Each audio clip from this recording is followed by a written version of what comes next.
കല്ലിലും മണ്ണിലും തുരുമ്പിലും സർവ്വവ്യാപിയായ ദൈവമുണ്ട് എന്ന് വിശ്വസിക്കുന്ന ഹിന്ദു മതത്തെ സംബന്ധിച്ചിടത്തോളം ആ സങ്കല്പം യഥാർത്ഥത്തിൽ ആ അറിവ് കൊടുത്ത ദൈവത്തിലേക്ക് എത്തിച്ചേരുന്നില്ലേ എന്നുള്ളതാണ് ഞാൻ ചോദിക്കുന്നത്. സ്ഥലം പുളിമാത്ത്, തിരുവനന്തപുരം ജില്ലക്കാരനാണ്.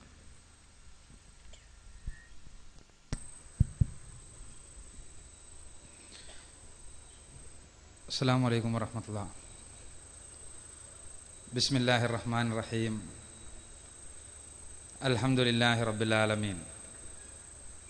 അസ്സലാത്തു വസ്സലാമു അലാ അഷ്റഫിൽ മുർസലീൻ വഅലാ ആലിഹി വഅസ്ഹാബിഹി അജ്മഈൻ. അമ്മാ ബഅദ്. അഊദു ബില്ലാഹി മിനശ് ശൈത്വാനിർ റജീം. ബിസ്മില്ലാഹിർ റഹ്മാനിർ റഹീം. വഖുൽ ജാഅൽ ഹഖ് വദഹഖൽ ബാതിൽ ഇന്നൽ ബാതില കാന സഹൂഖാ വനുനസ്സിലു മിനൽ ഖുർആന മാ ഹുവ ശിഫാഉൻ വറഹ്മത്തുൽ ലിൽ മുഅ്മിനീൻ വലാ യസീദുൽ ളാലിമീന ഇല്ലാ ഖസാറ. ഇവിടെ ഹൈന്ദവത ഇസ്ലാം എന്ന വിശാലമായ വിഷയം അത് വളരെ സംക്ഷിപ്തമായി അവതരിപ്പിക്കപ്പെട്ട് കഴിഞ്ഞു. അതിൻ്റെ അടിസ്ഥാനത്തിലുള്ള തുറന്ന സംവാദത്തിലാണ് നാം. ആമുഖമായി എനിക്ക് സൂചിപ്പിക്കാനുള്ളത്, മനസ്സ് തുറന്ന് സംവദിക്കാൻ, സംസാരിക്കാൻ, ഹൃദയം തുറന്ന് കാര്യങ്ങൾ ഉൾക്കൊള്ളാൻ, പറയാൻ എല്ലാമുള്ളൊരു വേദിയായി നിങ്ങളിതിനെ കാണണമെന്നും ഇതിനെ ഇതിൻ്റേതായ അർത്ഥത്തിലും സത്തയിലും എടുക്കണമെന്നുമാണ്. ഇന്ന് നമുക്ക് നഷ്ടപ്പെട്ടുകൊണ്ടിരിക്കുന്നത് ആ ഒരു മാനസികാവസ്ഥയാണ്. വ്യത്യസ്ത മതസമൂഹങ്ങൾ ജീവിക്കുന്ന നമ്മുടെ ഭാരതാന്തരീക്ഷത്തിൽ ആ സമൂഹങ്ങൾ തമ്മിലുള്ള അകലം, മാനസികമായ അകലം വർദ്ധിച്ചു കൊണ്ടിരിക്കുന്ന വർത്തമാനകാല സാഹചര്യത്തിൽ ഈ അകലം കുറക്കാൻ, അതോടൊപ്പം തന്നെ കാര്യങ്ങൾ അറിയാൻ, മനസ്സിലാക്കാൻ, ഉൾക്കൊള്ളാൻ, പരസ്പരം ഉള്ളു തുറക്കാൻ, കൊടുക്കാൻ, കൊള്ളാൻ, ഏറ്റവും ആത്യന്തികമായി സത്യത്തിൽ എത്തിച്ചേരുവാൻ വേണ്ടിയുള്ള പരിശ്രമത്തിന്, അങ്ങനെ യാഥാർത്ഥ്യത്തിൽ എത്തിച്ചേരുവാനുള്ള യജ്ഞത്തിന് എല്ലാം തന്നെ സഹായകമാകുന്ന രീതിയിൽ നമ്മളെല്ലാവരും മനസ്സ് തുറക്കണമെന്ന് അഭ്യർത്ഥിക്കുകയാണ്, അപേക്ഷിക്കുകയാണ്. ഇവിടെ ബഹുമാന്യ സുഹൃത്ത് ശിവപ്രസാദിൻ്റെ ചോദ്യം, ഹൈന്ദവ ദർശനം ആദിമ കാലഘട്ടത്തിൽ ഏക ദൈവത്തിൽ അധിഷ്ഠിതമായിരുന്നു. എന്നാൽ പിൽക്കാലഘട്ടത്തിൽ ആചാര്യന്മാർ മുള്ളിലും മുരടിലും കല്ലിലുമെല്ലാം ദൈവ സാന്നിധ്യമുണ്ട് എന്നതിനാൽ അവയെ മുഴുവനും ആരാധിക്കുവാൻ, അവയിൽ മുഴുവനും ദൈവത്തെ സങ്കല്പിക്കുവാൻ പറഞ്ഞു. അതിലെന്താണ് തെറ്റ് എന്നാണ് ഞാനിത് ആവർത്തിക്കുന്നത്. ഞാൻ മനസ്സിലാക്കിയത് ഒരു തരാറുണ്ടെങ്കിൽ ശിവപ്രസാദിനെ തിരുത്താൻ വേണ്ടി. അതിനല്ല ശിവപ്രസാദ് അല്ലേ? ആണല്ലോ. ഇവിടെ ഒന്നാമതായി തന്നെ അദ്ദേഹത്തിൻ്റെ ആദ്യത്തെ സെന്റൻസ് അദ്ദേഹം മനസ്സിലാക്കിയത് പ്രകാരം 100% ശരിയാണ്. പക്ഷേ അവിടെ ഹിന്ദു മതം എന്ന് പറയുമ്പോൾ എന്താണ് അർത്ഥമാക്കുന്നത് എന്ന ഒരു പ്രധാനപ്പെട്ട ചോദ്യമുണ്ട്. ഹിന്ദു മതം എന്നതുകൊണ്ട് നിങ്ങൾ ഭാരതീയ ദാർശനിക ഗ്രന്ഥങ്ങളിലൂടെ പരിശോധിച്ചാൽ എവിടെയും അങ്ങനെ ഈ ഒരു സംജ്ഞ തന്നെ നമുക്ക് കാണാൻ കഴിയില്ല. 4 വേദസംഹിതകളാണ് ഹൈന്ദവ ദാർശനികതയുടെ അടിത്തറ. ഋഗ്വേദ, സാമവേദ, യജുർവേദാദി അഥർവവേദ, ചതുർവേദ സംഹിതകളിൽ, ഇന്ന് ഉപലബ്ധമായ 108 ഉപനിഷത്തുക്കളിൽ, ബ്രാഹ്മണങ്ങളിൽ, ആരണ്യകങ്ങളിൽ, വേദാംഗങ്ങളിൽ, അഷ്ടാദശ പുരാണങ്ങളിൽ, സ്മൃതി ഗ്രന്ഥങ്ങളിൽ, ഇതിഹാസങ്ങളിൽ, രാമായണ മഹാഭാരതാദി ഇതിഹാസങ്ങളിൽ, ഏറ്റവും ആധുനിക ഹൈന്ദവതയുടെ ഗ്രന്ഥമായി വ്യവഹരിക്കപ്പെട്ടു പോരാറുള്ള ഭഗവത്ഗീതയിൽ, അവിടെയൊന്നും തന്നെ നമുക്ക് കാണാൻ കഴിയുന്ന ഒരു സംജ്ഞയല്ല ഹിന്ദു എന്ന സംജ്ഞ. ഇവിടെ വിഷയാവതരണത്തിൽ സൂചിപ്പിച്ചതുപോലെ അതൊരു പ്രദേശവുമായി ബന്ധപ്പെട്ട് കിടക്കുന്ന സംജ്ഞയാണ്. സപ്ത സിന്ധുവുമായി ബന്ധപ്പെട്ട് കിടക്കുന്ന സംജ്ഞ, നമ്മുടെ നാടുമായി ബന്ധപ്പെട്ട് കിടക്കുന്ന സംജ്ഞ. സൈന്ധവ നാഗരികതയിൽ ജീവിച്ചിരുന്ന, സിന്ധു നദീതടത്തിൽ ജീവിച്ചിരുന്ന ആളുകളെ പുറത്തുള്ള ആളുകൾ വിളിക്കുവാൻ ഉപയോഗിച്ച സംജ്ഞ. അപ്പൊ ഹിന്ദു മതം എന്നാൽ എന്ത് എന്നുള്ള ചോദ്യത്തിന് നമ്മൾ അടിസ്ഥാനപരമായി ഈ സപ്തസിന്ധുവിൽ വളർച്ച പ്രാപിച്ച മതങ്ങൾ തന്നെയാണോ, മതമാണോ? സപ്തസിന്ധുകളോട് ഞാൻ പറഞ്ഞു, ആ സപ്തസിന്ധുവിൽ വളർച്ച പ്രാപിച്ച മതമാണോ? അങ്ങനെ പറയാൻ കഴിയുമോ? അങ്ങനെ പറയാൻ കഴിയില്ല. കാരണം ഇവിടെ ഒരുപാട് മതങ്ങൾ ഉണ്ടായിട്ടുണ്ട്. ഭാരതീയ ദാർശനിക ചരിത്രം നമ്മൾ പരിശോധിക്കുമ്പോൾ ദൈവത്തിൽ, ഈ പ്രപഞ്ചാതീതനായ സൃഷ്ടാവിലുള്ള അടിസ്ഥാന വിശ്വാസം ഉൾക്കൊണ്ട ഒരുപാട് മതങ്ങൾ, അതേപോലെ തന്നെ സൃഷ്ടിപൂജയിൽ അധിഷ്ഠിതമായ മതങ്ങൾ, ദൈവനിഷേധത്തിൽ അധിഷ്ഠിതമായ മതങ്ങൾ,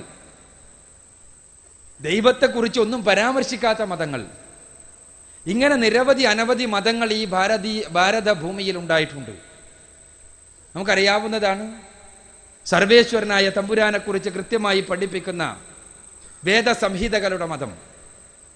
ആ വേദസംഹിതകളിൽ, ഈ വേദസംഹിതകൾ രചിച്ചിട്ടുള്ള ഋഷിമാരെന്നും മുനിമാരെന്നും വിളിച്ച് പരിചയപ്പെടുത്തിയപ്പോൾ, ആചാര്യന്മാരായി പറഞ്ഞപ്പോൾ, ഈ ഭാരതീയർ തന്നെ ആചാര്യനായി വിളിച്ചിട്ടുള്ള വ്യക്തികൾ, ആ വ്യക്തികൾ രൂപപ്പെടുത്തിയെടുത്ത മതം.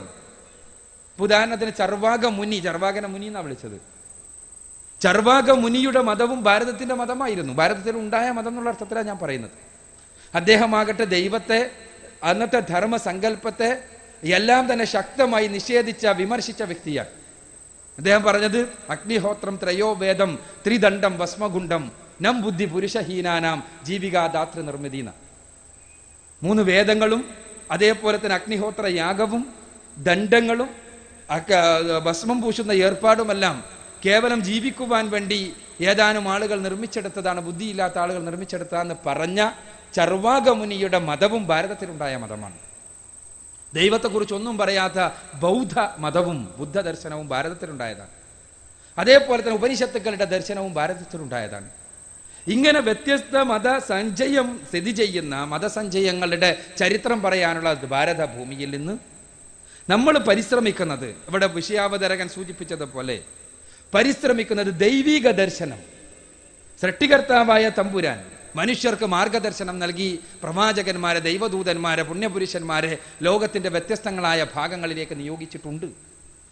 പരിശുദ്ധ ഖുർആൻ ഈ വിഷയകമായി കൃത്യമായ ഒരു വലിയ സന്ദേശം പഠിപ്പിക്കുന്നുണ്ട്.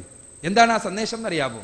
ഇന്ന് ലോകത്ത് ഏറ്റവും പ്രധാനപ്പെട്ട പ്രശ്നങ്ങളുടെ മുഴുവനും കാതൽ നമുക്ക് പറയാവുന്ന ആ പ്രശ്നങ്ങളുടെ കാതലിന്റെ അടിവേര് അറുക്കുകയാണ് പരിശുദ്ധ ഖുർആൻ. വൈൻ മിൻ ഉമ്മത്തിനില്ല ഖലാഫിഹാനദ. ഖുർആനിലെ ഒറ്റ പ്രഖ്യാപനം. എന്താണ് ആ പ്രഖ്യാപനം? ഖുർആനിലെ 35-ാമത്തെ അധ്യായം സൂറത്തുൽ ഫാത്തിറിലെ 24-ാമത്തെ വചനം. ഒരൊറ്റ സമുദായവും കഴിഞ്ഞു പോയിട്ടില്ല ഒരു ധർമ്മ സംസ്ഥാപകന്റെ, ഒരു പ്രവാചകന്റെ, ഒരു മുന്നറിയിപ്പുകാരന്റെ നിയോഗം ഉണ്ടായിട്ടല്ലാതെ. ഇതെന്താ ഇത്ര വലിയ പുതുമ? ഇതെന്താ ഇത്ര വലിയ സങ്കുചിതത്വത്തിന് വിരുദ്ധം? നിങ്ങൾക്കറിയാമല്ലോ, ഇന്ന് ലോക ഭീകരതയുടെ കേന്ദ്രം ഇസ്രായേലാണ്. ഇസ്രായേൽ ഭീകരതയുടെ അടിത്തറ എന്താണ്? ഇസ്രായേൽ ഭീകരതയുടെ അടിത്തറ ഇസ്രായേൽ തറവാടിനെ ദൈവം തമ്പുരാൻ പ്രത്യേകം ലോകത്തെ നയിക്കാൻ, പഠിപ്പിക്കാൻ, ധർമ്മം പഠിപ്പിക്കാൻ, സത്യം പഠിപ്പിക്കാൻ, നന്മ പഠിപ്പിക്കാൻ തെരഞ്ഞെടുത്തവരാ. അതുകൊണ്ട് തന്നെ ഇസ്രായേൽ തറവാട് നന്മയാണെന്ന് പറയുന്നത് നന്മ, ഇസ്രായേൽ തറവാട്, ഇസ്രായേൽ ദേശം തിന്മയാണെന്ന് പറയുന്നത് തിന്മ. ഇതാണ് ഇസ്രായേലി സങ്കുചിതത്വത്തിന്റെ അടിത്തറ. അതാണ് സയനിസത്തിന്റെ എല്ലാം തന്നെ അടിത്തറയായി വർത്തിക്കുന്നത്. പരിശുദ്ധ ഖുർആൻ പറഞ്ഞത് എന്താ? ലോകത്തെല്ലാ സമുദായങ്ങളിലേക്കും എവിടെയൊക്കെ മനുഷ്യരുണ്ടായിട്ടുണ്ടോ അവിടേക്ക് മുഴുവനും ധർമ്മം പഠിപ്പിക്കാൻ പ്രവാചകന്മാരുടെ നിയോഗം ഉണ്ടായിട്ടുണ്ട്. ആ ധർമ്മം പഠിപ്പിക്കാൻ ഭാരതത്തിലേക്കും പ്രവാചകന്മാർ വന്നിട്ടുണ്ട്. ആ പ്രവാചകന്മാർ പഠിപ്പിച്ച ആശയം എവിടെ? ഈ മതസഞ്ചയത്തിന് നടുവിൽ നിന്ന് ആ ആശയം ഉത്ഖനനം ചെയ്തെടുക്കുവാനുള്ള പരിശ്രമമാണ് നമ്മൾ നടത്തുന്നത്. അവിടെയാണ് നമ്മൾ വേദസംഹിതകളിലൂടെ സഞ്ചരിക്കുന്നത്. ഇവിടെ പറഞ്ഞു ആദിമ കാലഘട്ടത്തിൽ ഏകത്വമായിരുന്നു. ഈ ഏകദൈവ വിശ്വാസം എന്ന് പറയുമ്പോൾ ആ സൃഷ്ടാവായ തമ്പുരാനെ കൃത്യമായി പരിചയപ്പെടുത്തുന്ന നിരവധി വചനങ്ങൾ. ആ ഏകത്വം എന്ന് പറയുമ്പോൾ എത്രത്തോളം നാം ചിന്തിക്കണം, ആ ഏകത്വത്തിന് എത്രത്തോളം ഹൈന്ദവ ദാർശനിക ഗ്രന്ഥങ്ങൾ സ്ട്രെസ് നൽകുന്നു. ഇപ്പൊ വേദസംഹിതകളിലെ പ്രാർത്ഥനകളുടെ സമുച്ചയമായി അവതരിപ്പിക്കാറുള്ള മഹാനിർവഹണ സ്തോത്രമുണ്ട്. മഹാനിർവഹണ സ്തോത്രം. ആ മഹാനിർവഹണ സ്തോത്രത്തിൽ രണ്ടാമത്തെ സ്തോത്രം എടുത്ത് പരിശോധിച്ചു നോക്കുക നിങ്ങൾ. ത്വമേകം ശരണ്യം ത്വമേകം വരണ്യം ത്വമേകം ജഗത്കാരണം വിശ്വരൂപം ത്വമേകം ജഗത്കർത്തൃപാതൃപ്രഹർത്തൃ ത്വമേകം പരം നിശ്ചലം നിർവികൽപ്പം. 5 തവണയാണ് സർവശക്തനായ സൃഷ്ടാവിന്റെ ഏകത്വത്തെക്കുറിച്ച് ആവർത്തിച്ചിട്ടുള്ളത്. 5 തവണ ഒരൊറ്റ ശ്ലോകത്തിൽ ഏകം ഏകം ഏകം ഏകം ഏകം എന്ന് ആവർത്തിക്കപ്പെട്ടിരിക്കുന്നു. ഈ സൃഷ്ടാവിന്റെ ഏകത്വം മാത്രം പറഞ്ഞ് നിർത്തല്ല ചെയ്തത്. ഇവിടെ നമ്മൾ മനസ്സിലാക്കേണ്ടതുണ്ട്. നേരത്തെ ഇവിടെ ഉദ്ധരിക്കപ്പെട്ടു ശതരോപനിഷത്തിൽ 6-ാം അധ്യായത്തിൽ 7-ാമത്തെ വചനം. ആ സൃഷ്ടാവ് ആരാ? ആ സൃഷ്ടാവ് എല്ലാറ്റിനും അതീതനായിട്ടുള്ളവനാണ്. സൃഷ്ടികൾക്ക് മുഴുവനും അതീതനായിട്ടുള്ളവൻ. ആരൊക്കെ സൃഷ്ടികൾ? അത് എത്ര ഉന്നതരാണെങ്കിലും അധമരാണെങ്കിലും. ആ ശതരത്തിലെ വചനങ്ങൾ നിങ്ങൾ നോക്കുക. തമീശ്വരാണം പരമം മഹേശ്വര താം ദേവദാനാം പരമം ച ദൈവതം പതിം പദീനാം പരമം പരസ്ഥാത് വിധാമദേവം ഭുവനീശ മീഢ്യം. വളരെ കൃത്യമാണ് വചനം. ഏതാ? തമീശ്വരാണം പരമം മഹേശ്വരം. ഐശ്വര്യം നൽകപ്പെട്ട ഒരുപാട് പേരുണ്ട് ഇവിടെ. ആ ഐശ്വര്യത്തിന്റെ മുഴുവനും കേന്ദ്രമായ പരമേശ്വരൻ ആരാണോ, താം ദേവദാനാം പരമം ച ദൈവതം. ദേവശബ്ദത്തിനർത്ഥം പ്രകാശിക്കുന്നവൻ എന്നാണ്, പ്രകാശത്താൽ സൃഷ്ടിക്കപ്പെട്ടവൻ എന്നാണ്. ദേവകളുണ്ട് ഇവിടെ, പ്രകാശത്താൽ സൃഷ്ടിക്കപ്പെട്ട. ആ ദേവകളുടെ മുഴുവനും ദേവ ആരാണോ, അവരുടെ മുഴുവനും നാഥൻ ആരാണോ, താം പതിം പദീനാം പരമം പരസ്ഥാത്. സകല പതികളുടെയും സകല രക്ഷിതാക്കളുടെയും പരമനായ പതി ആരാണോ, വിധാമദേവം ഭുവനീശ മീഢ്യം. ഈ ദേവകൾ മുഴുവനും മീഢ്യം അർപ്പിക്കുന്ന അവനെ അറിയണം, അവനെ മനസ്സിലാക്കണം. അപ്പൊ ദേവകൾ വേറെ, ദേവന്മാർ ഈഢ്യം അർപ്പിക്കുന്ന ആ പരമനായ ദേവൻ വേറെ. അതേപോലെ തന്നെ മുണ്ടകോപനിഷത്തിലെ വചനം വളരെ കൃത്യമായി നമുക്ക് പഠിപ്പിച്ചു തരുന്നുണ്ട്. ആരാണ് ദൈവം തമ്പുരാൻ? ന തത്ര സൂര്യോ ഭാതി ന ചന്ദ്രതാരകം നേമാ വിദ്യുതോ ഭാന്തി കുതോയമഗ്നിഹി തമേവ ബാന്ധം അനുപാതി സർവം തസ്യ ഭാസാ സർവമിതം വിഭാതി. മുണ്ടകോപനിഷത്തിലെ 2-ാം മുണ്ടകത്തിലെ 2-ാം അധ്യായത്തിലെ 15-ാമത്തെ വചനം. എന്താ? സൂര്യൻ ആരുടെ ആജ്ഞ അനുസരിച്ചുകൊണ്ടാണോ, ആരെ ഭയപ്പെട്ടുകൊണ്ടാണോ ജ്വലിക്കുന്നത്, ചന്ദ്രൻ ആരുടെ നിയമങ്ങൾക്ക് വിധേയമായി കൊണ്ടാണോ പ്രഭ പുറപ്പെടുവിക്കുന്നത്, നക്ഷത്രങ്ങൾ ആരുടെ നിയമങ്ങൾക്ക് കൃത്യമായി പാലിച്ചുകൊണ്ടാണോ മിന്നിത്തിളങ്ങിക്കൊണ്ടിരിക്കുന്നത്, വിദ്യുത്തുക്കൾ അഥവാ മിന്നൽ പിണറുകൾ ആരെ ഭയപ്പെട്ടുകൊണ്ടാണോ ഉണ്ടായിക്കൊണ്ടിരിക്കുന്നത്, ഈ അഗ്നി ആരുടെ നിയമങ്ങൾക്ക് വിധേയമായിട്ടാണോ നിലനിൽക്കുന്നത്, അവനെ അറിയണം, അവനെ മനസ്സിലാക്കണം. അപ്പൊ ഈ നിയമം അനുസരിക്കുന്നവയാണ് ഈ പ്രപഞ്ചത്തിലെ എല്ലാ സംവിധാനങ്ങളും. ആരുടെ നിയമം? മറ്റാരുടെയോ? അവനാരാ? അവന് വല്ല പ്രതിമകളോ മറ്റോ ഉണ്ടോ? വളരെ പ്രധാനപ്പെട്ട ഒരു പ്രശ്നമാണത്. ഹൈന്ദവ ദർശനത്തെ സംബന്ധിച്ചിടത്തോളം ഒരുപാട് ചർച്ച ചെയ്യപ്പെട്ട ഒരു കാര്യ. എന്ത്? അവന് രൂപങ്ങൾ കൽപ്പിക്കാൻ കഴിയുമോ, അല്ലെങ്കിൽ അവനെ രൂപങ്ങളിൽ പ്രതിഷ്ഠിക്കാൻ കഴിയുമോ? ഇതിന് യജുർവേദം കൃത്യമായ മറുപടി നൽകുന്നുണ്ട്. യജുർവേദത്തിലെ 32-ാമത്തെ അധ്യായത്തിലെ 8-ാമത്തെ വചനം കൃത്യമായി ഒരു പ്രതിമയിൽ നദസ്യ പ്രതിമ അസ്തി, അവനിൽ ഒരു പ്രതിമയുമില്ല, അവന് ഒരു പ്രതിമകളിലും കൽപ്പിക്കുവാൻ സാധ്യമല്ല, അവന് രൂപം കൽപ്പിക്കുവാൻ സാധ്യമേയല്ല. രൂപം കൽപ്പിക്കുന്നത് എങ്ങനെ? രൂപം കൽപ്പിക്കണമെങ്കിൽ അവന്റെ രൂപം അറിയാൻ മാർഗം വേണമല്ലോ. രൂപം അറിയാൻ മാർഗമില്ലാത്തത് കൊണ്ട് തന്നെ രൂപം കൽപ്പിക്കാൻ കഴിയില്ല. രൂപം അറിയാൻ മാർഗമില്ല എന്ന് കേനോപനിഷത്ത് കൃത്യമായി പഠിപ്പിച്ചു. യച്ചു ശാന പശ്യതി ഏന ചശ്വംഷി പശ്വതി തദേവ ബ്രഹ്മത്വം വിധി നേതം യതിദം ഉപാസതേ. കേനോപനിഷത്തിലെ 1-ാം അധ്യായത്തിലെ 6-ാമത്തെ വചനം. ആരെയാണോ കണ്ടുകൊണ്ട് കാണാൻ കഴിയാത്തത്, എന്നാൽ കണ്ണുകൾക്ക് കാഴ്ചശക്തി നൽകുന്നത് ആരാണോ അവനാണ് ബ്രഹ്മം. അവന് നിങ്ങൾ വിളിച്ചു പ്രാർത്ഥിച്ചു കൊണ്ടിരിക്കുന്ന, നിങ്ങൾ ഉപാസിച്ചു കൊണ്ടിരിക്കുന്ന വസ്തുക്കളൊന്നും യഥാർത്ഥത്തിൽ ബ്രഹ്മമല്ല. കൃത്യമാണ് വചനം.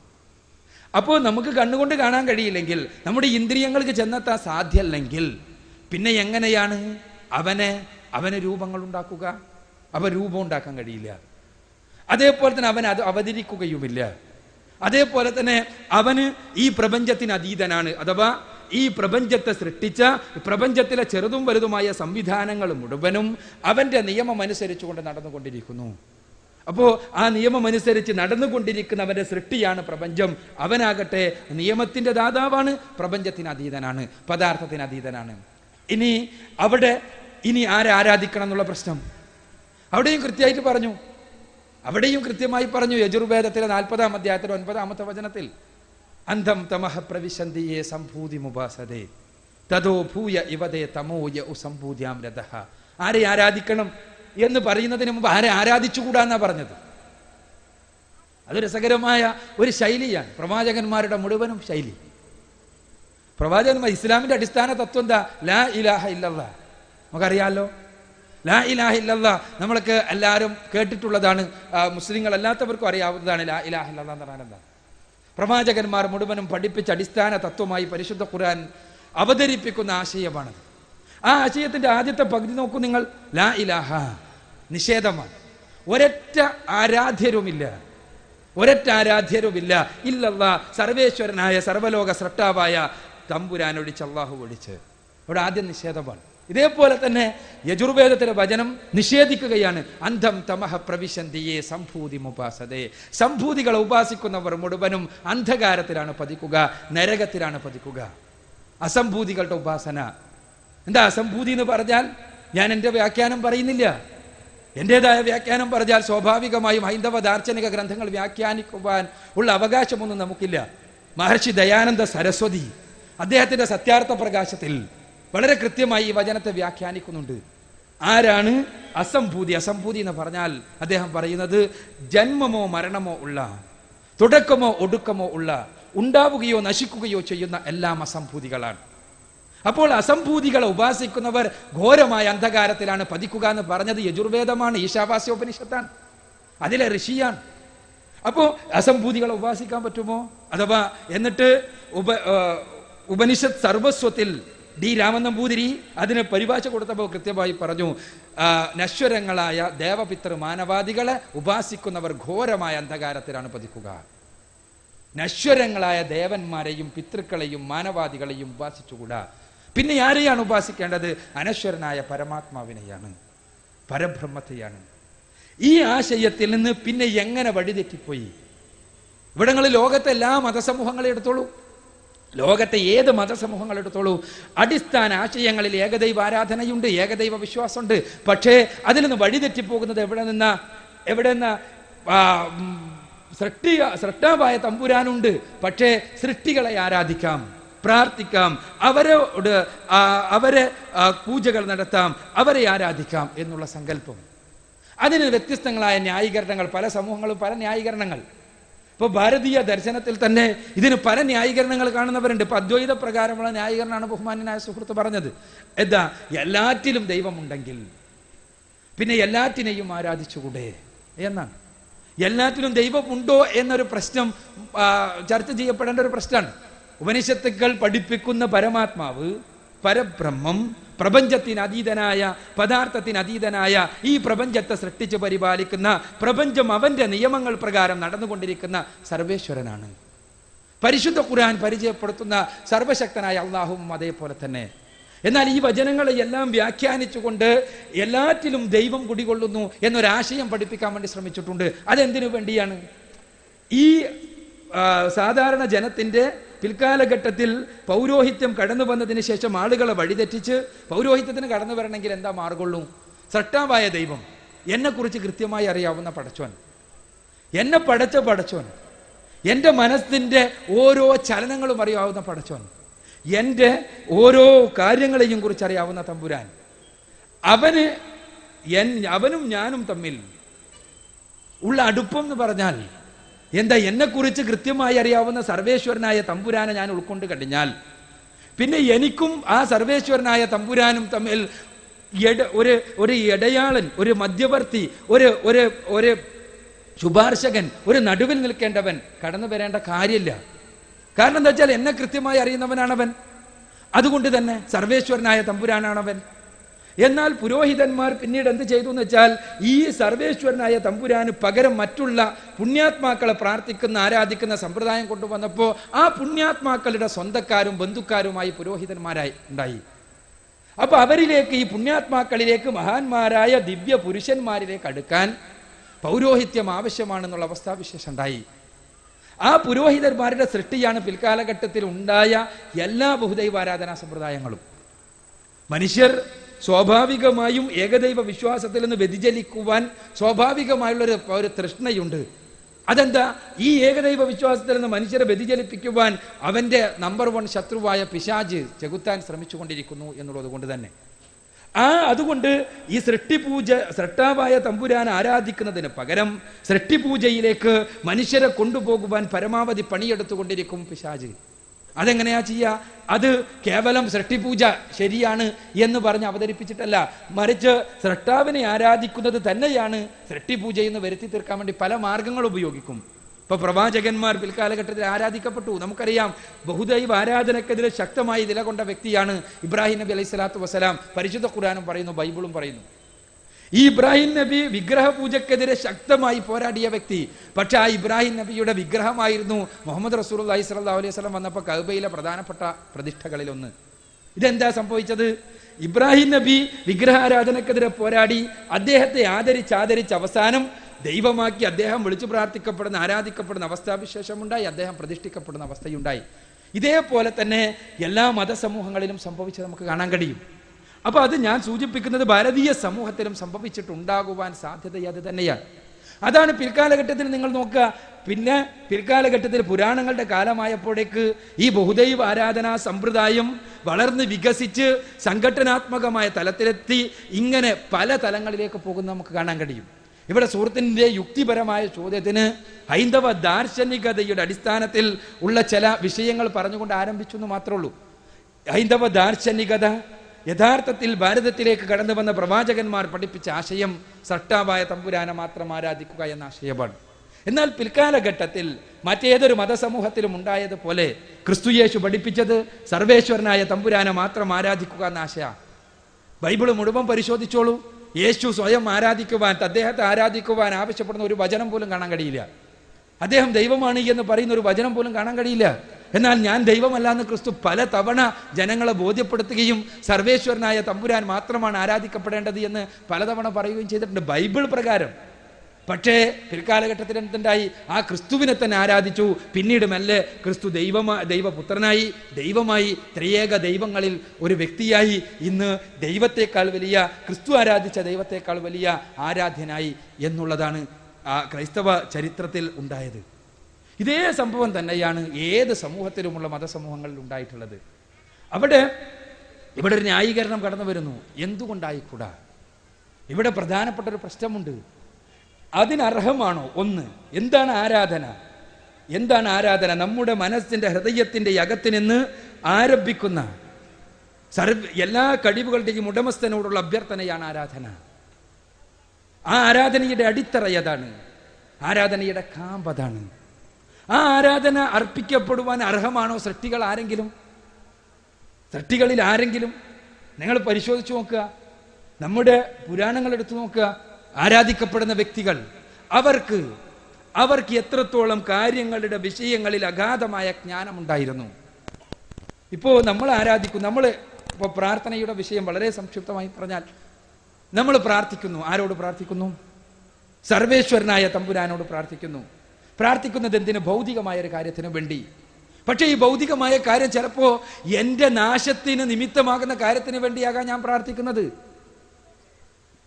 എനിക്കുള്ള നന്മ എന്താണെന്ന് ആത്യന്തികമായി എനിക്കറിയാൻ കഴിയുമോ? ഇല്ല. ചില കാര്യങ്ങൾ എനിക്ക് നന്മയാണ് എന്ന് ഞാൻ വിചാരിക്കുന്ന കാര്യങ്ങൾ ചിലപ്പോൾ എനിക്ക് തിന്മയാകാം. എനിക്ക് തിന്മയാണെന്ന് വിചാരിക്കുന്ന കാര്യങ്ങൾ എനിക്ക് നന്മയാകാം. അപ്പൊ ഞാൻ പ്രാർത്ഥിക്കുന്നത് മുഴുവൻ നൽകുന്നവനാണ് സർവേശ്വരനായ തമ്പുരാൻ. നൽകുന്നവരോടാണ് നമ്മൾ പ്രാർത്ഥിക്കുന്നതെങ്കിൽ അവർക്ക് ഒരിക്കലും അങ്ങനെ നൽകാനും സാധ്യമല്ല. കാരണം എന്താണ്? ഇപ്പൊ മഴ ഉണ്ടാകാൻ വേണ്ടിയാണ് കർഷകൻ പ്രാർത്ഥിക്കുന്നത്, ഇതിന്റെ സംഘാടകർ പ്രാർത്ഥിക്കുന്നത് രാത്രി വരെ മഴ ഇല്ലാതിരിക്കാനാണ്. രണ്ടാളും ഒരേ വ്യക്തിയോട് പ്രാർത്ഥിക്കുന്നു. ഇവിടെ എന്താണ് നടപ്പാക്കപ്പെടേണ്ടത്? അത് മനുഷ്യകുലത്തെ സംബന്ധിച്ചിടത്തോളം കൃത്യമായി അവരുടെ നന്മയെക്കുറിച്ച് കൃത്യമായി അറിയുന്നവനാകണം ആ പ്രാർത്ഥനയ്ക്ക് ഉത്തരം നൽകേണ്ടത്. ആ പ്രാർത്ഥനയ്ക്ക് ഉത്തരം നൽകേണ്ടവൻ സർവേശ്വരനായ തമ്പുരാന് മാത്രമേ കഴിയൂ. പൂർണ്ണമായി മനുഷ്യ സമൂഹത്തിന് മൊത്തത്തിൽ, അതേപോലെ തന്നെ വ്യക്തികൾക്കായിരുന്നാലുമെല്ലാം നന്മയിൽ അധിഷ്ഠിതമായ ഉത്തരം ലഭിക്കണമെങ്കിൽ സർവേശ്വരനായ തമ്പുരാനോടാണ് പ്രാർത്ഥിക്കേണ്ടത്. ഇവിടെ ആ സർവേശ്വരനായ തമ്പുരാൻ അവന്റെ സൃഷ്ടികളാണ് ബാക്കിയെല്ലാം. ആ സൃഷ്ടികളോടല്ല പ്രാർത്ഥന, അവരോടല്ല ആരാധന, അവരിലല്ല ദിവ്യത്വം, സർവേശ്വരനായ തമ്പുരാനിലാണ്. ഇതാണ് നമുക്ക് വേദങ്ങൾ. ഇപ്പോൾ ഇങ്ങനെയെല്ലാം ആണെങ്കിൽ പിന്നെ എന്തിനാണ് വേദങ്ങളും ആചാര്യന്മാരെല്ലാം വന്നത്? സുഹൃത്ത് പറഞ്ഞ പോലെ ആണെങ്കിൽ എന്തിനേയും ആരാധിക്കാം എന്നാണെങ്കിൽ അത് മനുഷ്യന്റെ സ്വാഭാവിക പ്രകൃതിയാണ്. നിങ്ങൾക്ക് ഏത് പ്രാകൃത ജനസമൂഹങ്ങളിലും ആരാധനാ സമ്പ്രദായം. പിന്നെ എന്തിനാണ് ആചാര്യന്മാർ കടന്നു വന്നത്? എന്തിനാണ് മഹാപുരുഷന്മാർ വന്നത്? എന്തിനാണ് പ്രവാചകന്മാർ വന്നത്? നിങ്ങൾ ആരാധിക്കുന്നത് പോലെ തന്നെ ആരാധിച്ചോളൂ എന്ന് പറയാനോ? അല്ലല്ലോ. സർവേശ്വരനായ തമ്പുരാനെ കുറിച്ചുള്ള, പരമാത്മാവിനെ കുറിച്ച്, പരബ്രഹ്മത്തെക്കുറിച്ച്, അള്ളാഹുവിനെ കുറിച്ച് ഒരുപാട് പരാമർശങ്ങളിലൂടെ അവൻ്റെ അസ്തിത്വത്തെ കൃത്യമായി ബോധ്യപ്പെടുത്തുകയും അവൻ്റെ വ്യതിരിക്തമായ അവൻ്റെ അസ്തിത്വ സംവിധാനത്തെക്കുറിച്ച് പഠിപ്പിച്ചു കൊടുക്കുകയും അതോടൊപ്പം തന്നെ അവനെ മാത്രം ആരാധിക്കേണ്ടതിൻ്റെ ആവശ്യകതയെക്കുറിച്ച് ബോധ്യപ്പെടുത്തുകയും ചെയ്യുകയാണ് ഇവരെല്ലാവരും ചെയ്തത്. അവിടെ സർവേശ്വരനായ തമ്പുരാൻ മാത്രമാണ് ആരാധനകൾ അർഹിക്കുന്നത്. അതുകൊണ്ട് തന്നെ അവനെ മാത്രമേ ആരാധിക്കാവൂ എന്നാണ് ഇവരെല്ലാം പഠിപ്പിച്ചത്. അതാണ് ഹൈന്ദവ ദാർശനത്തിൻ്റെ അകക്കാമ്പ്. പക്ഷേ പിൽക്കാലഘട്ടത്തിൽ ഏത് സമൂഹത്തിലും ഉണ്ടായതുപോലെ സുഹൃത്ത് സൂചിപ്പിച്ചതുപോലെ പിൽക്കാലഘട്ടത്തിൽ ദൈവാരാധന, അത് സൃഷ്ടിപൂജയിലൂടെ, പിതുരാരാധനയിലൂടെ എല്ലാം കടന്നു വരികയാണ് ഉണ്ടായത് എന്നുള്ളതാണ് യാഥാർത്ഥ്യം എന്നാണ് എനിക്ക് സൂചിപ്പിക്കുവാനുള്ളത്.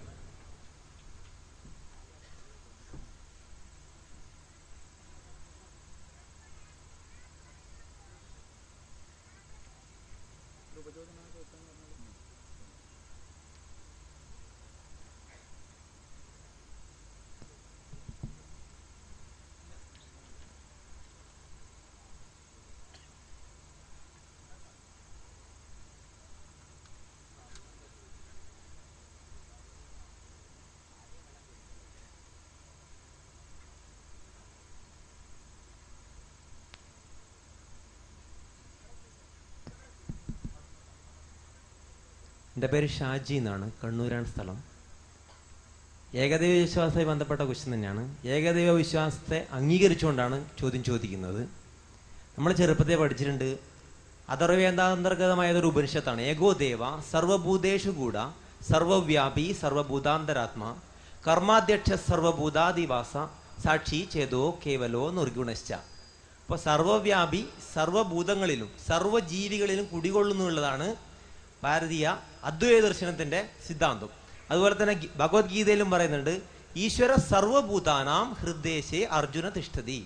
ഈശ്വരൻ സർവ്വജീവികളിലും കുടികൊള്ളുന്നതാണ് നമ്മുടെ ഭാരതീയ ദർശനത്തിന്റെ കാതൽ. ഈ ഏകദൈവ വിശ്വാസത്തെ ഇസ്ലാം അംഗീകരിക്കുന്നുണ്ടോ അതോ ഇസ്ലാം മറ്റൊരു രീതിയിലാണോ ഏകദൈവ വിശ്വാസത്തെ കാണുന്നത് എന്നാണ് ചോദ്യം.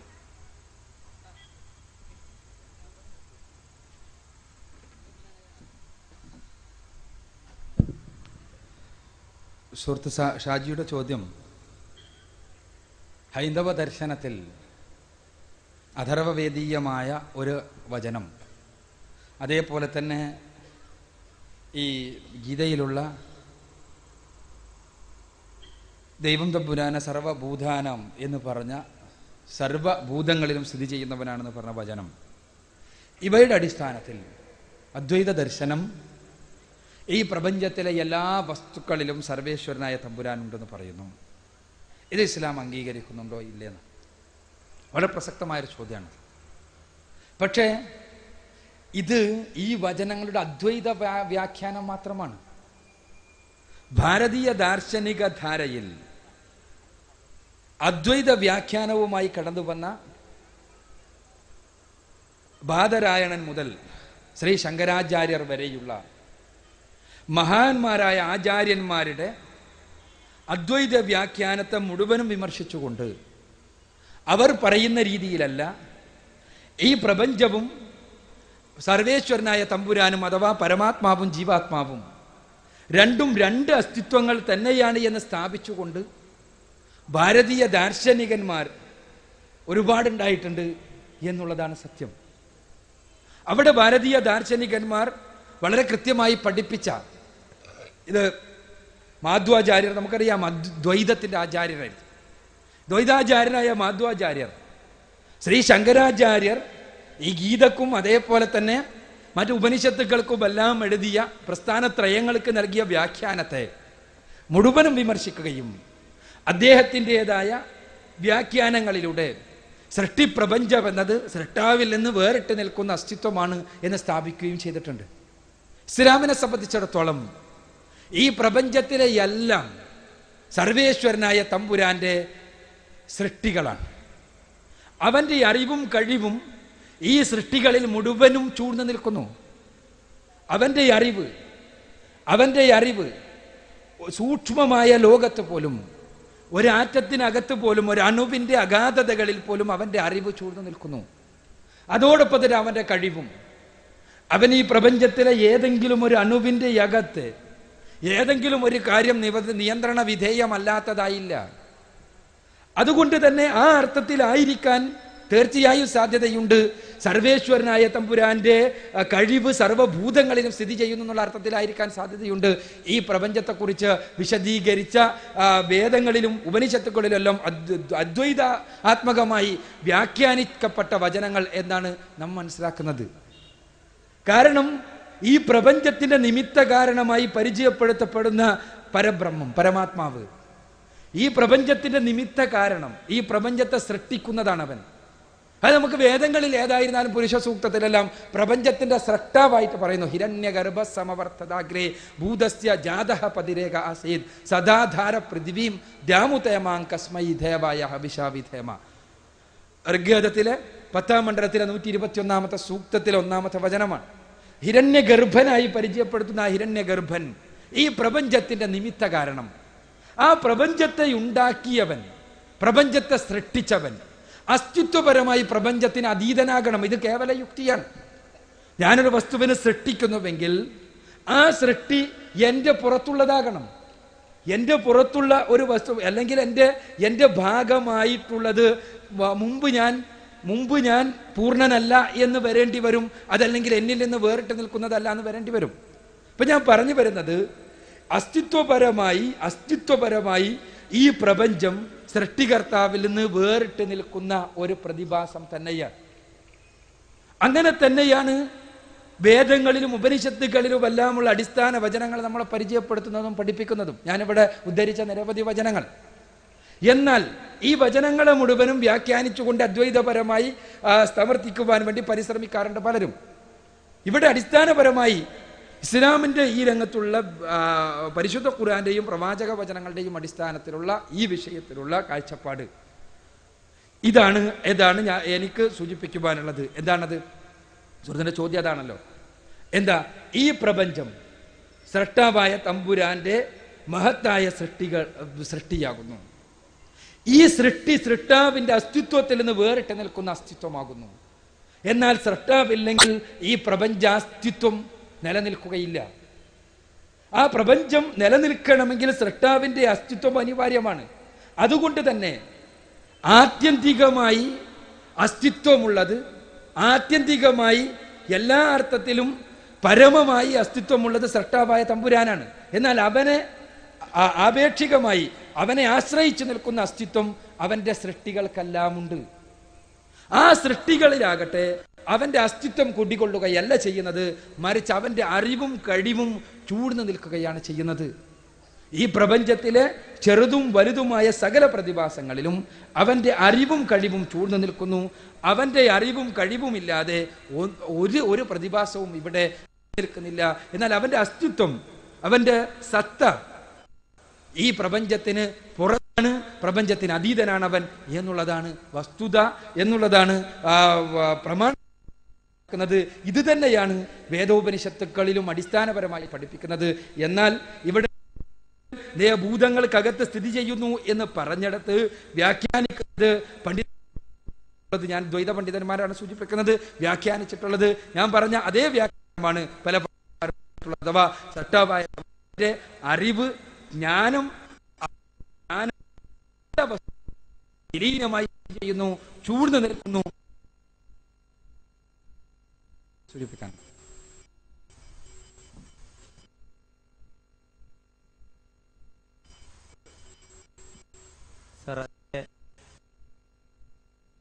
ഹൈന്ദവതയുടെ അടിസ്ഥാനം എന്ന് പറയുന്നത് വേദങ്ങളാണല്ലോ. ആ വേദങ്ങളുടെ അന്തമാണ് വേദാന്തം. ആ വേദാന്തത്തിന്റെ കാമ്പാണ്, വേദാന്തമാണ് ഉപനിഷത്ത്. ഉപനിഷത്തിന്റെ കാമ്പ് അദ്വൈതമായ എല്ലാ സ്ത്രീകൾക്കും ഹൈന്ദവത എന്ന് പറഞ്ഞാൽ അദ്വൈത ദർശനം എന്നുള്ള രീതിയിൽ സംസാരിക്കും എന്നുള്ളതുകൊണ്ടാണ് ഞാൻ പ്രത്യേക അദ്വൈത ദർശനം എന്ന് കൂട്ടിച്ചേർത്ത് പറഞ്ഞത്. അതുമാത്രമല്ല, സൃഷ്ടാവിൻ്റെ ഏകത്വം എന്ന് പറയുന്നതും സൃഷ്ടാവിൻ്റെ സർവ്വവ്യാപിത്വം എന്ന് പറയുന്നതും, സൃഷ്ടാവ് ഏകനായിരിക്കണമെങ്കിൽ അത് സർവ്വത്തിലും ഏകനായിരിക്കുകയും വേണം, അതുപോലെ സർവ്വത്തിലും വ്യാപിച്ചിരിക്കുകയും വേണം. അത് ഇസ്ലാമിൻ്റെ അടിസ്ഥാന സിദ്ധാന്തം തോന്നുന്നത്. സർവ്വത്തിലും വ്യാപിച്ചിരിക്കുകയും വേണം, അതുപോലെ ഏകനായിരിക്കുകയും വേണം. അപ്പോൾ സൃഷ്ടി എന്ന് പറയുന്നത് സൃഷ്ടാവിൽ നിന്ന് അന്യനായിട്ടുണ്ടെങ്കിൽ അവിടെ രണ്ട് വന്നു. അപ്പോൾ സൃഷ്ടാവിൻ്റെ സർവ്വവ്യാപിത്വം തന്നെ അവിടെ നഷ്ടപ്പെടുന്നില്ലേ എന്നുള്ളതാണ് എൻ്റെ തീരാത്തൊരു സംശയം.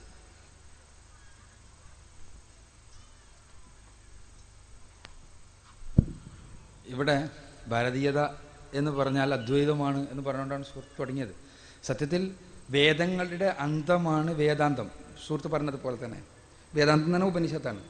ഈ ഉപനിഷത്ത് അദ്വൈതാധിഷ്ഠിതമാണ് എന്നൊരു സങ്കല്പം പൊതുവുണ്ട്. ഇന്ന് പ്രത്യേകിച്ച് ഉപനിഷത്തുകളുടെ അടിസ്ഥാനത്തിൽ പ്രഭാഷണം നടത്തുന്ന പല കേരളീയരായ പണ്ഡിതന്മാരും വേദാന്ത ദർശനം എന്ന് പറഞ്ഞാൽ തന്നെ ഇതാണ് അദ്വൈതാദർശമാണ് എന്നാണ് പഠിപ്പിക്കുന്നത്. ഇവിടെ ശ്രീ ശങ്കരാചാര്യർ പ്രസ്ഥാനത്രയത്തിന് ഉപനിഷത്തുക്കളും ദശോപനിഷത്തും അത് പ്രസ്ഥാനത്രയം അറിയാലോ, ഭാഷ്യം ഉണ്ടാക്കിയത് പോലെ തന്നെ ശ്രീ മാധവാചാര്യരുടെയും ഭാഷ്യങ്ങളുണ്ട്. അദ്ദേഹം ഈ ഉപനിഷത്തുക്കൾ വ്യാഖ്യാനിച്ചുകൊണ്ട് തന്നെയാണ് ദ്വൈതാദർശം സ്ഥാപിക്കുന്നത്. ഇത് രണ്ടുമല്ലാതെ വിശിഷ്ടാദ്വൈതാദർശം രാമാനുജാചാര്യർ, ആ രാമാനുജാചാര്യർ ഉപനിഷത്തുക്കൾ വ്യാഖ്യാനിച്ചിട്ട് തന്നെയാണ് രാമാനുജാചാര്യർ വിശിഷ്ടാദ്വൈതവും സ്ഥാപിക്കുന്നത്. ഇവിടെ നമ്മൾ മനസ്സിലാക്കേണ്ട ഒരു കാര്യം, ഭാരതീയ ദർശനം എന്ന് പറഞ്ഞാൽ തന്നെ അദ്വൈതമാണ് എന്നൊരു ചിന്ത സത്യത്തിൽ ഭാരതീയ ദർശനത്തിന് മുകളിൽ ഉണ്ടായ അദ്വൈതത്തിൻ്റെ ഒരു അധീശത്വത്തിൻ്റെ ഫലമായി പിൽക്കാലഘട്ടത്തിൽ ഉണ്ടായതാണെന്നുള്ളതാണ് സത്യം. അദ്വൈതത്തിൻ്റെ പ്രത്യേകത എന്താ വെച്ചാൽ ഈ എല്ലാ വിശ്വാസങ്ങൾക്കും, നേരത്തെ ചോദിച്ച ചോദ്യം ഉണ്ടല്ലോ, എല്ലാ വിശ്വാസത്തിനും എല്ലാ ആചാരങ്ങൾക്കും തെളിവ് കണ്ടെത്താൻ, ദാർശനികമായ അടിത്തറ വ്യാഖ്യാനിച്ചുണ്ടാക്കാൻ അദ്വൈത ദർശനം കൊണ്ട് കഴിയുന്നുള്ളതാണ്. അതുകൊണ്ട് തന്നെ എന്തിനേയും വ്യാഖ്യാനിക്കാൻ കഴിയുന്ന അദ്വൈത ദർശനത്തെ ഭാരതീയ ദർശനത്തിന്റെ അടിത്തറയായി സ്വീകരിക്കുന്നു എന്നുള്ളത് മാത്രമേ ഉള്ളൂ. പങ്കുകൊടുത്തതിനു ശേഷം വയ്ക്കാം.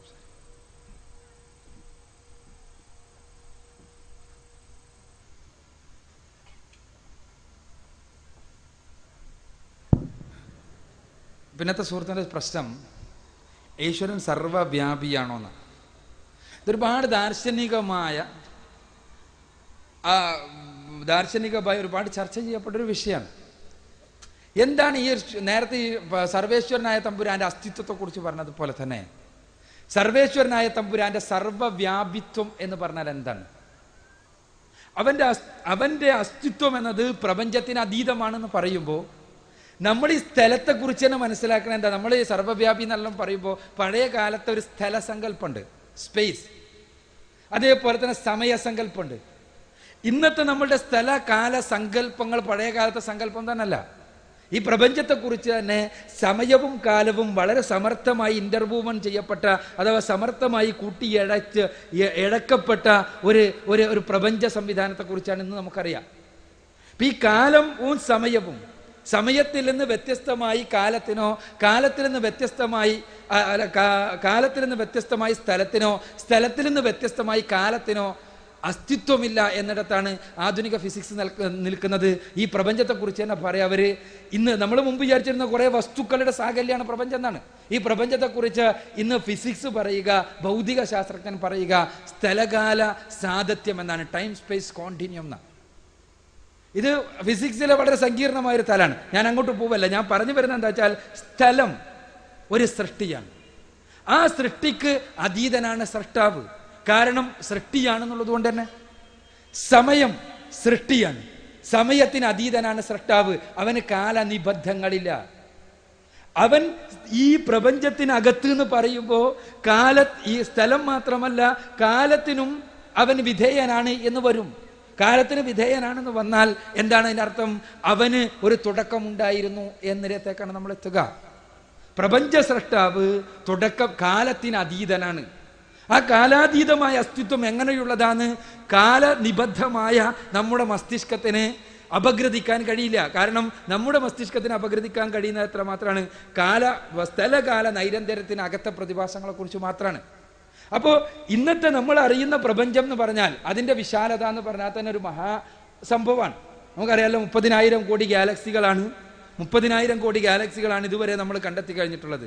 ആ 30,000 കോടി ഗാലക്സികളിൽ ഒന്നായ മിൽക്കി വേ എന്ന് പറയുന്ന ആകാശഗംഗ എന്ന് പറയുന്ന നമ്മുടെ ഗാലക്സി, അതിലെ 10,000 കോടിയോളം നക്ഷത്രങ്ങളിൽ ഒന്നാണ് നമ്മുടെ സൂര്യൻ. ആ സൂര്യനെ ചുറ്റിത്തിരിയുന്ന 10ഓളം ഗ്രഹങ്ങളിൽ ഒരെണ്ണമാണ് നമ്മുടെ ഭൂമി. ആ ഭൂമിയിലെ ദശലക്ഷക്കണക്കിന് ജീവജാലങ്ങളിൽ ഒന്നാണ് മനുഷ്യൻ എന്ന് പറഞ്ഞ ജീവി. ഈ മനുഷ്യൻ എന്ന ജീവിയുടെ പരിമിതമായ അറിവിൻ്റെ കഴിവിൻ്റെ അന്വേഷണത്തിൻ്റെ അടിസ്ഥാനത്തിൽ ഈ പ്രപഞ്ചാതീതനായ സ്രഷ്ടാവിനെ അവനെ അപഗ്രഥിക്കാൻ, അവനെ ബുദ്ധിപരമായി അപഗ്രഥിക്കാൻ പരിശ്രമിച്ചു എന്നുള്ളതാണ് പിൽക്കാലഘട്ടത്തിൽ അദ്വൈതത്തിനെല്ലാം ഉണ്ടായ മാർഗഭ്രംശത്തിന്റെ അടിത്തറ എന്ന് വിശ്വസിക്കുന്ന ആളാണ് ഞാൻ. സ്വാഭാവികമായിട്ട് അഭിപ്രായ വ്യത്യാസം ഉണ്ടാകാം. ഞാൻ പറഞ്ഞു വരുന്നത് എന്താണെന്ന് വെച്ചാൽ, പടച്ച തമ്പുരാൻ സർവവ്യാപിയാണ്. ഏതർത്ഥത്തിൽ? അവന്റെ അസ്തിത്വമല്ല, മറിച്ച് അവന്റെ അറിവും കഴിവുമാണ്. അത് നമുക്ക് വേദങ്ങളിലെല്ലാം കാണാൻ കഴിയും. പക്ഷെ അവന്റെ അസ്തിത്വമാകട്ടെ അവൻ സ്രഷ്ടാവായത് കൊണ്ട് തന്നെ പ്രപഞ്ചത്തിന് അതീതമായേ പറ്റൂ. അവിടെ ദ്വിത്വം വരുന്നില്ല. ഒന്നിനും അസ്തിത്വമില്ല സ്രഷ്ടാവിനല്ലാതെ എന്നല്ല ഏകത്വം. മറിച്ച് എന്താണ്? സ്രഷ്ടാവ് മാത്രമാണ്. സൃഷ്ടികർത്താവായ തമ്പുരാൻ അവൻ ഏകനാണ്, അവൻ എല്ലാ അർത്ഥത്തിലും ഏകവും അദ്വിതീയവുമാണ് എന്നുള്ളതാണ് ഏകത്വം. സൃഷ്ടിപ്രപഞ്ചം വൈവിധ്യത്തിൽ അധിഷ്ഠിതമാണ്. സൃഷ്ടിപ്രപഞ്ചത്തിൽ ബഹുത്വം ആ സൃഷ്ടിപ്രപഞ്ചത്തിന്റെ തന്നെ ഒരു സവിശേഷതയാണ്. സൃഷ്ടിപ്രപഞ്ചത്തിൽ നമ്മൾക്ക് ഏകത്വം എവിടെയും കാണാൻ കഴിയില്ല. അറ്റോമിക് ഫിസിക്സ് ഏകമായ കണികയെ കണ്ടെത്താൻ വേണ്ടി പരിശ്രമിച്ച ശാസ്ത്ര ശാഖയാണ്. അണുഭൗതികം, അറ്റോമിക് ഫിസിക്സ് ഈ പ്രപഞ്ചത്തിന് പിന്നിലുള്ള ഏകമായ കണിക എന്താണെന്ന് അന്വേഷിക്കാൻ വേണ്ടി ശ്രമിക്കുക ചെയ്തത്. നിങ്ങൾ അവിടെ നിന്ന് സംസാരിക്കല്ലേ. ആ ഏകമായ കണിക അന്വേഷിച്ചപ്പോ ആദ്യം ഡാൾട്ടന്റെ ആറ്റം സിദ്ധാന്തം വന്നു. എന്താ പറഞ്ഞത്? ആറ്റം എന്നറിയപ്പെടുന്ന കണികകൾ കൂടിച്ചേർന്നിട്ടാണ് ഈ പ്രപഞ്ചത്തിലെല്ലാം ഉണ്ടായിട്ടുള്ളതെന്ന് പറഞ്ഞു. ഈ ഏക കണികയാണ് ആറ്റം എന്ന് പറഞ്ഞു. ആറ്റം എന്ന് പറഞ്ഞാൽ ഏകം, അതിൻ്റെ ഏറ്റവും പ്രപഞ്ചത്തിലെ ഏറ്റവും ബേസിക് ആയിട്ടുള്ള ഏക കണികയാണ് ആറ്റം എന്ന് പറഞ്ഞു. പക്ഷേ ആറ്റത്തെക്കുറിച്ച് പഠിച്ചപ്പോൾ പിന്നെ എന്ത് മനസ്സിലായി? പ്രോട്ടോണും ഇലക്ട്രോണും ന്യൂട്രോണും കൂടി ചേർന്നതാണ് ആറ്റം എന്ന്. പിന്നെ മിസോണും പയോണും അങ്ങനെ പല കണികകൾ കൂടി ചേർന്നാണെന്ന് വന്നു. അതിനെ നമ്മൾ മൗലിക കണങ്ങൾ എന്ന് വിളിച്ചു.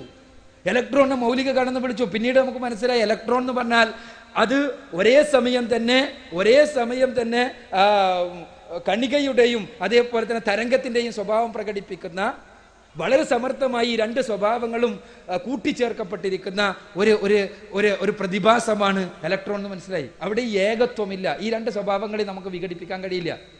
അവിടെ ഈ രണ്ട് സ്വഭാവങ്ങളുടെ വളരെ സമർത്ഥമായ സമ്മേളനമാണ് ആറ്റത്തിൽ, ഇലക്ട്രോണിൽ. ഇനി പ്രോട്ടോണിലും ന്യൂട്രോണിലല്ലോ കോർക്കുകളും ആന്റി കോർക്കുകളും കൂട്ടിച്ചേർക്കപ്പെട്ടിരിക്കുകയാണെന്ന് മനസ്സിലായി. അവയെ വേർപെടുത്താൻ ഒരിക്കലും സാധ്യമല്ല എന്ന ഫിസിക്സിൽ അതിന് തന്നെ ഒരു ശാഖ ഉണ്ട്, ക്രോമോഡൈനാമിക്സ് എന്ന പേര്. ഞാനിതെല്ലാം പറഞ്ഞാൽ എന്തുകൊണ്ടാന്ന് വെച്ചാൽ, ഈ പ്രപഞ്ചത്തിൽ ഒന്നും ഏകമായിട്ടില്ല. എല്ലാ അർത്ഥത്തിലും ഏകമായൊരു വസ്തുവുമില്ല. പ്രപഞ്ചത്തിന് അതീതനായ സ്രഷ്ടാവാകട്ടെ പൂർണ്ണമായ അർത്ഥത്തിലുള്ള ഏകനാണ്. ആ ഏകത്വം നമ്മുടെ പരിമിതമായ മസ്തിഷ്കത്തിന് ഉൾക്കൊള്ളാൻ കഴിയുന്നതിലും അപ്പുറത്താണ്. കാരണം ആ ഏകത്വം, പൂർണ്ണമായ അർത്ഥത്തിലുള്ള ഏകത്വം ഉൾക്കൊള്ളാൻ നമുക്ക് കഴിയില്ല.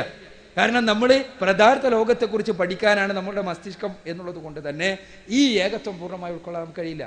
ഞാൻ പറഞ്ഞു വരുന്നത്, സ്രഷ്ടാവായ തമ്പുരാന്റെ സർവവ്യാപിത്വം എന്ന് പറഞ്ഞാൽ ഈ സൃഷ്ടിപ്രപഞ്ചം അവനെ സംബന്ധിച്ചിടത്തോളം വളരെ ചെറിയ ഒരു അവൻ്റെ മഹത്വവും അവൻ്റെ അസ്തിത്വവുമായി താരതമ്യം ചെയ്യുമ്പോൾ അവൻ്റെ സൃഷ്ടിയാണ്. വളരെ സരളമായ, അവനെ സംബന്ധിച്ചിടത്തോളം വളരെ സിമ്പിളായ ഒരു സംഭവമാണിത്. അതിൽ അവൻ്റെ അസ്തിത്വം സ്ഥിതി ചെയ്യല്ല, മറിച്ച് അവൻ്റെ കഴിവും അവൻ്റെ അറിവും സർവവ്യാപിയാണ്, എല്ലായിടത്തും ചൂഴ്ന്നു നിൽക്കുന്നു. അവൻ്റെ അസ്തിത്വമാകട്ടെ പ്രപഞ്ചത്തിന് അതീതമാണ്. അതുകൊണ്ടാണ് ഈ പ്രപഞ്ചത്തിലേക്ക് നോക്കി അവൻ്റെ പ്രവർത്തനങ്ങളെക്കുറിച്ച് പഠിക്കാൻ, മനസ്സിലാക്കാൻ, എന്നിട്ട് ഇതിന് പിന്നിലുള്ള മഹാചൈതന്യത്തെ അറിയാൻ വേദഗ്രന്ഥങ്ങൾ പറഞ്ഞത്. മറിച്ച് പ്രപഞ്ചത്തിനകത്ത് പോയി നിങ്ങൾ സൃഷ്ടാവിൻ്റെ അസ്തിത്വത്തെ ദർശിക്കാന്നല്ല പറഞ്ഞത്. മറിച്ച് എന്താ, വേദഗ്രന്ഥങ്ങൾ മുഴുവൻ നിങ്ങൾ നോക്കൂ, പ്രപഞ്ചത്തിൽ എന്തൊക്കെയുണ്ടോ അതിനെല്ലാം അതീതനായ, ഞാൻ പറഞ്ഞല്ലോ, തമീശ്വരാണം പരമം മഹേശ്വര, താം ദേവതാനാം പരമം ച ദൈവതം. ദേവന്മാരെ കുറിച്ച് സങ്കല്പിച്ചിരുന്ന സമൂഹത്തെ അവിടെ പറയാ ദേവന്മാരുടെ ദേവൻ, ഈശ്വരന്മാരുടെ ഈശ്വരൻ, പതികളുടെ പതി. ഈ പ്രപഞ്ചത്തിലെ എല്ലാ സംവിധാനങ്ങളും ആരുടെ നിയമം അനുസരിച്ചാണോ നടക്കുന്നത് അവൻ. അപ്പൊ ഈ പ്രപഞ്ചത്തെ മുഴുവൻ സൃഷ്ടിച്ച് പരിപാലിച്ചു കൊണ്ടിരിക്കുന്നവൻ പ്രപഞ്ചത്തിന് അതീതൻ. അവിടെ അവന്റെ അസ്തിത്വമാണ് ഈ പറയുന്നത്. അതേസമയം വേദങ്ങളോ, വേദങ്ങളിൽ പലതിലും സർവ്വവ്യാപിത്വം പറയുന്നുണ്ട്. ആ സർവ്വവ്യാപിത്വം നാം മനസ്സിലാക്കേണ്ടത് അവന്റെ അറിവും കഴിവുമാണ്. അത് എല്ലായിടത്തും വ്യാപിച്ചു കിടക്കുന്നു. ഈ പ്രപഞ്ചത്തിലെ ഒരു ചെറിയ അണു പോലും അവന്റെ അറിവിൽ നിന്നോ കഴിവിൽ നിന്നോ വേറിട്ട് നിൽക്കുന്നതല്ല. ഈ രണ്ടും തമ്മിലുള്ള വ്യത്യാസം പൂർണ്ണമായി മനസ്സിലാകാത്തത് കൊണ്ടോ അതല്ലെങ്കിൽ കൺഫ്യൂഷനിലായതുകൊണ്ടോ പല മതസമൂഹങ്ങളിലും ഈ ഒരു പ്രശ്നം ഉണ്ടായിട്ടുണ്ട്. എന്താ, എല്ലാറ്റിനും സൃഷ്ടാവുണ്ട് എന്നുള്ളൊരു സങ്കല്പത്തിലേക്ക് മതസമൂഹങ്ങൾ പരിണമിക്കുന്ന അവസ്ഥാവിശേഷം ഉണ്ടായിട്ടുണ്ട്. ഈ പറഞ്ഞ പോലെ കേവലം ഭാരതീയ അദ്വൈതത്തിന്റെ മാത്രം ഒരു പരിണിതിയല്ല, മറ്റു പല മതസമൂഹങ്ങളിലും ഉണ്ടായിട്ടുള്ളതാണ്. ഞാൻ പറഞ്ഞു വരുന്നത്, വേദങ്ങളും ഉപനിഷത്തുക്കളും അടിസ്ഥാനപരമായി പഠിപ്പിക്കുന്ന ആദർശം സൃഷ്ടിപ്രപഞ്ചത്തെയും സൃഷ്ടാവായ തമ്പുരാനെയും പരിചയപ്പെടുത്തുന്ന ആദർശമാണ്. ആ സൃഷ്ടാവായ തമ്പുരാൻ അസ്തിത്വത്തിന്റെ ഏകത്വം അവകാശപ്പെടുവാൻ അർഹനായ, അദ്വിതീയനായ, ഒരർത്ഥത്തിലും അതേപോലെ മറ്റൊന്നില്ലാത്ത സൃഷ്ടാവ്, അവന്റെ സൃഷ്ടികൾ. അതിങ്ങനെയാണ് വേദങ്ങൾ മൊത്തത്തിൽ പരിചയപ്പെടുത്തുന്നത് എന്നാണ് എനിക്ക് സൂചിപ്പിക്കാനുള്ളത്.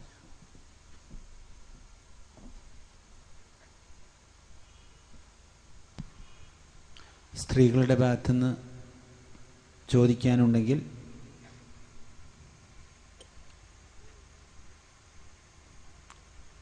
അടുത്ത ചോദ്യം.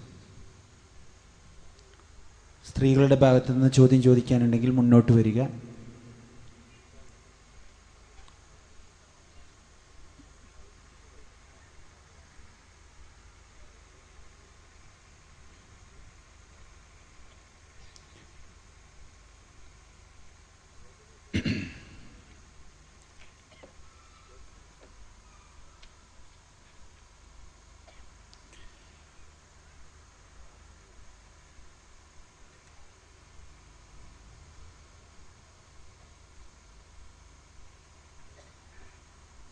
സംശയങ്ങൾ ചോദിക്കാൻ അമുസ്ലിം സുഹൃത്തുക്കൾക്ക് പ്രത്യേക പരിഗണന നൽകുന്നതാണ്. അവർ മുന്നോട്ട് വരിക, തുറന്ന് സംസാരിച്ചുകൊണ്ട്, പരസ്യമായി ചോദിച്ചുകൊണ്ട്, അവർക്കും മറ്റുള്ളവർക്കും ഉപകാരപ്രദമാകുന്ന ഈ സെഷനിൽ നിങ്ങൾ പങ്കാളികളാകുക.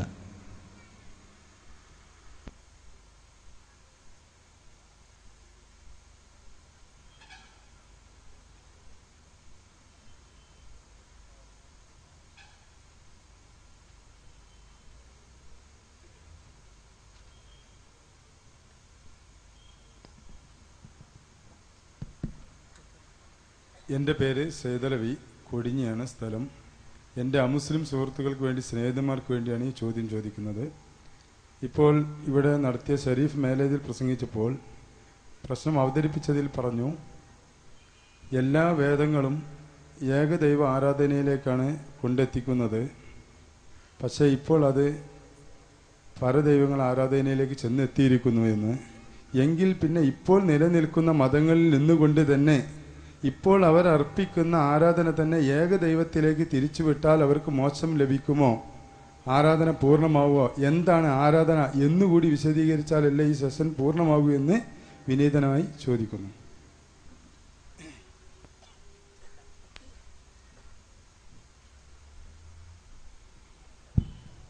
സുഹൃത്തിൻ്റെ ചോദ്യം സുഹൃത്തിൻ്റെ മുസ്ലിം സുഹൃത്തുക്കൾക്ക് വേണ്ടിയാണെന്നാണ് പറഞ്ഞത്. ചോദ്യം,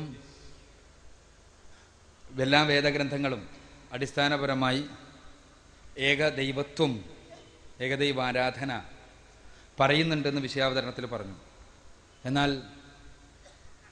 എങ്കിൽ ആ മതസമൂഹങ്ങൾക്ക് അവർ വിശ്വസിക്കുന്ന ഈ ഏകദൈവത്തെ ആരാധിച്ച് നിലനിന്നാൽ പോരെ എന്നാണ് ചോദ്യം. എന്താണ് ആരാധന? ഇവിടെ പ്രധാനപ്പെട്ടൊരു പ്രശ്നം സ്ഥിതി ചെയ്യുന്നുണ്ട്. നമ്മൾ സങ്കുചിതമായ മതസങ്കല്പങ്ങളുടെ എല്ലാം അപ്പുറത്ത് നിന്നുകൊണ്ട് ആണ് നമ്മൾ സംസാരിക്കുന്നത്. അതുകൊണ്ട് തന്നെ ആ അർത്ഥത്തിൽ നിങ്ങൾ ഈ കാര്യങ്ങൾ മനസ്സിലാക്കണം. എന്താ വെച്ചാൽ, സൃഷ്ടാവായ തമ്പുരാൻ പ്രവാചകന്മാരെ പറഞ്ഞയച്ചു. ഈ പ്രവാചകന്മാർ മുഴുവനും പഠിപ്പിച്ച അടിസ്ഥാന ആദർശം, സൃഷ്ടികർത്താവായ തമ്പുരാൻ അവൻ്റെ നിയമനിർദ്ദേശങ്ങൾ അനുസരിച്ചുകൊണ്ട് മനുഷ്യർ ജീവിക്കണം. വിഷയാവതരണത്തിൽ സൂചിപ്പിച്ചതുപോലെ നിർബന്ധിതമായി ഈ പ്രപഞ്ചത്തിലെ സൂര്യനും ചന്ദ്രനും നക്ഷത്രങ്ങളും ആരുടെ നിയമങ്ങൾക്ക് വിധേയമായിട്ടാണോ മുന്നോട്ട് പോകുന്നത്, നമ്മുടെ ശരീരത്തിലെ ആന്തരികാവയവങ്ങളും ബാഹ്യമായ അനൈച്ഛികമായ പ്രവർത്തനങ്ങൾ നടത്തുന്ന വസ്തുക്കളും ആരുടെ നിയമങ്ങൾക്ക് കൃത്യമായി വിധേയമായിട്ടാണോ മുന്നോട്ട് പോകുന്നത്, അവൻ്റെ നിയമങ്ങളെ, അവൻ്റെ നിർദ്ദേശങ്ങളെ പാലിച്ചുകൊണ്ടാകണം മനുഷ്യൻ അവന് സ്വാതന്ത്ര്യം നൽകപ്പെട്ട മേഖലയിലും മുന്നോട്ട് പോകേണ്ടത്. ഇതാണ് പ്രവാചകന്മാർ പഠിപ്പിച്ചത്. അതാണ് ഇസ്ലാം എന്ന് പറഞ്ഞാൽ. ഇസ്ലാം എന്ന് പറഞ്ഞാൽ സമർപ്പണം എന്നാണ്. ഈ സമർപ്പണത്തിൻ്റെ ആദർശമാണ് ലോകത്ത് എല്ലായിടത്തും വന്ന പ്രവാചകന്മാർ പഠിപ്പിച്ചത്. ആ പ്രവാചകന്മാരെല്ലാം പറഞ്ഞത് എന്താ? സൃഷ്ടികർത്താവായ തമ്പുരാൻ അവൻ്റെ നിയമനിർദ്ദേശം അനുസരിച്ച് ജീവിക്കുക. അതിൽ ഒന്നാമത്തത് എന്താ? സൃഷ്ടാവായ തമ്പുരാൻ്റെ നിയമനിർദ്ദേശം അനുസരിച്ച് ജീവിക്കുക എന്ന് പറഞ്ഞാൽ മനുഷ്യൻ അവൻ്റെ ബാധ്യതകളുടെ പൂർത്തീകരണം നിർവഹിക്കുക എന്ന്. മനുഷ്യന് 3 തരം ബാധ്യതകളാണുള്ളത്.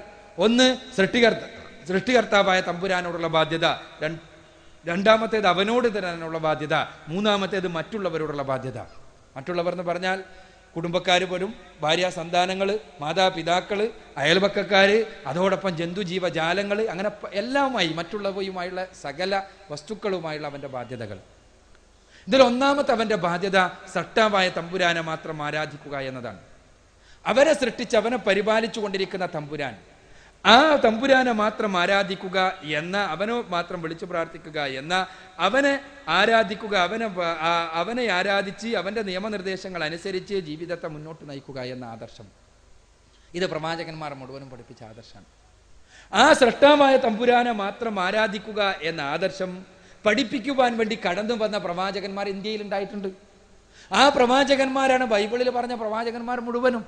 ബൈബിളിൽ പറഞ്ഞ പ്രവാചകന്മാർ, പേരെടുത്ത് പറഞ്ഞ പ്രവാചകന്മാരിൽ മിക്കവരും ഈ ആദർശം പഠിപ്പിക്കാൻ വേണ്ടി വന്നവരാണ്. നോഹ പ്രവാചകനായാലും, അബ്രഹാം പ്രവാചകനായാലും, ഇസ്മയേലായിരുന്നാലും, ഇസ്ഹാക്ക് ആയിരുന്നാലും, അങ്ങനെ ആരാര് തന്നെ യേശു ക്രിസ്തു അടക്കമുള്ള സകല പ്രവാചകന്മാരും ഈ ഒരു ആദർശം പഠിപ്പിക്കാനാണ് കടന്നു വന്നത്. പക്ഷേ എന്തുണ്ടായി? ആ പ്രവാചകന്മാർ സൃഷ്ടാവായ തമ്പുരാനെ ആരാധിക്കാൻ പഠിപ്പിച്ചു, അവനെ എങ്ങനെ ആരാധിക്കണം എന്ന് പഠിപ്പിച്ചു, അവൻ്റെ നിയമനിർദ്ദേശങ്ങൾ എന്തൊക്കെയാന്ന് പഠിപ്പിച്ചു, ആ നിയമനിർദ്ദേശങ്ങൾ അനുസരിച്ച് എങ്ങനെ ജീവിക്കാമെന്ന് സ്വന്തം ജീവിതം വഴി കാണിച്ചു കൊടുത്തു. ആ പ്രവാചകന്മാരിലൂടെ അവതരിപ്പിക്കപ്പെട്ട വേദഗ്രന്ഥങ്ങൾ ഉണ്ടായിരുന്നു. ആ വേദഗ്രന്ഥങ്ങളിൽ കൃത്യമായി രേഖപ്പെടുത്തപ്പെട്ടു ജീവിതത്തിൻ്റെ ഓരോ രംഗത്തും അനുധാവനം ചെയ്യേണ്ട നിയമനിർദ്ദേശങ്ങൾ എന്തൊക്കെയാണ്. ഇത് സൃഷ്ടാവും മനുഷ്യനും തമ്മിലുള്ള ബന്ധം എങ്ങനെയാണ് ഊട്ടിയുറപ്പിക്കുക എന്ന് അതിൽ കൃത്യമായി പഠിപ്പിക്കപ്പെട്ടു. എങ്ങനെയാണ് ആരാധിക്കേണ്ടത് എന്ന് പറഞ്ഞു കൊടുക്കപ്പെട്ടു. പക്ഷേ പിൽക്കാലഘട്ടത്തിൽ ഈ പ്രവാചകന്മാരുടെ പിൻഗാമികളുടെ പിൻഗാമികളും അനുയായികളുടെ അനുയായികളുമെല്ലാം ഈ ആദർശങ്ങളിൽ നിന്ന് മെല്ലെ മെല്ലെ വ്യതിചലിക്കാൻ തുടങ്ങി. ഇങ്ങനെ വ്യതിചലിച്ചപ്പോ ആ വ്യതിചലനത്തിന് അനുസൃതമായി വേദഗ്രന്ഥങ്ങളിലും മാറ്റങ്ങളുണ്ടായി. കാരണം വേദഗ്രന്ഥം സംരക്ഷിക്കപ്പെട്ടിരുന്നത് ആ സമൂഹങ്ങളിലെ പുരോഹിതന്മാരുടെ, പണ്ഡിതന്മാരുടെ കൈകളിലായിരുന്നു. ആ പുരോഹിതന്മാരും പണ്ഡിതന്മാരും സ്വന്തം താല്പര്യപ്രകാരം വേദഗ്രന്ഥങ്ങൾ മാറ്റിത്തിരുത്തി. ഇതിൻ്റെ വെറുതെ ആരോപിക്കുന്ന കാര്യമല്ല, വേദഗ്രന്ഥങ്ങൾ തന്നെ പഠിപ്പിക്കുന്ന യാഥാർത്ഥ്യമാണ്. ഇപ്പൊ ബൈബിളിലാണെങ്കിൽ നിങ്ങൾ നോക്കുക, ജെറമിയ പ്രവാചകൻ എന്ന ഒരു പ്രവാചകൻ വന്നതായി ബൈബിൾ പഴയ നിയമത്തിൽ കാണാൻ കഴിയും. ആ ജെറമിയ പ്രവാചകൻ വന്നപ്പോൾ അവിടുത്തെ ജ്ഞാനികൾ, അവിടുത്തെ പുരോഹിതന്മാർ പറഞ്ഞു, ഞങ്ങളുടെ അടുത്ത് തൗറാത്തുണ്ട്, ഞങ്ങളുടെ അടുത്ത് തോറുണ്ട്, ഞങ്ങൾ ജ്ഞാനികളാണ്, അതുകൊണ്ട് തന്നെ നിങ്ങളുടെ വർത്താനൊന്നും ഞങ്ങൾക്ക് കേൾക്കണ്ട പറഞ്ഞതാണ്.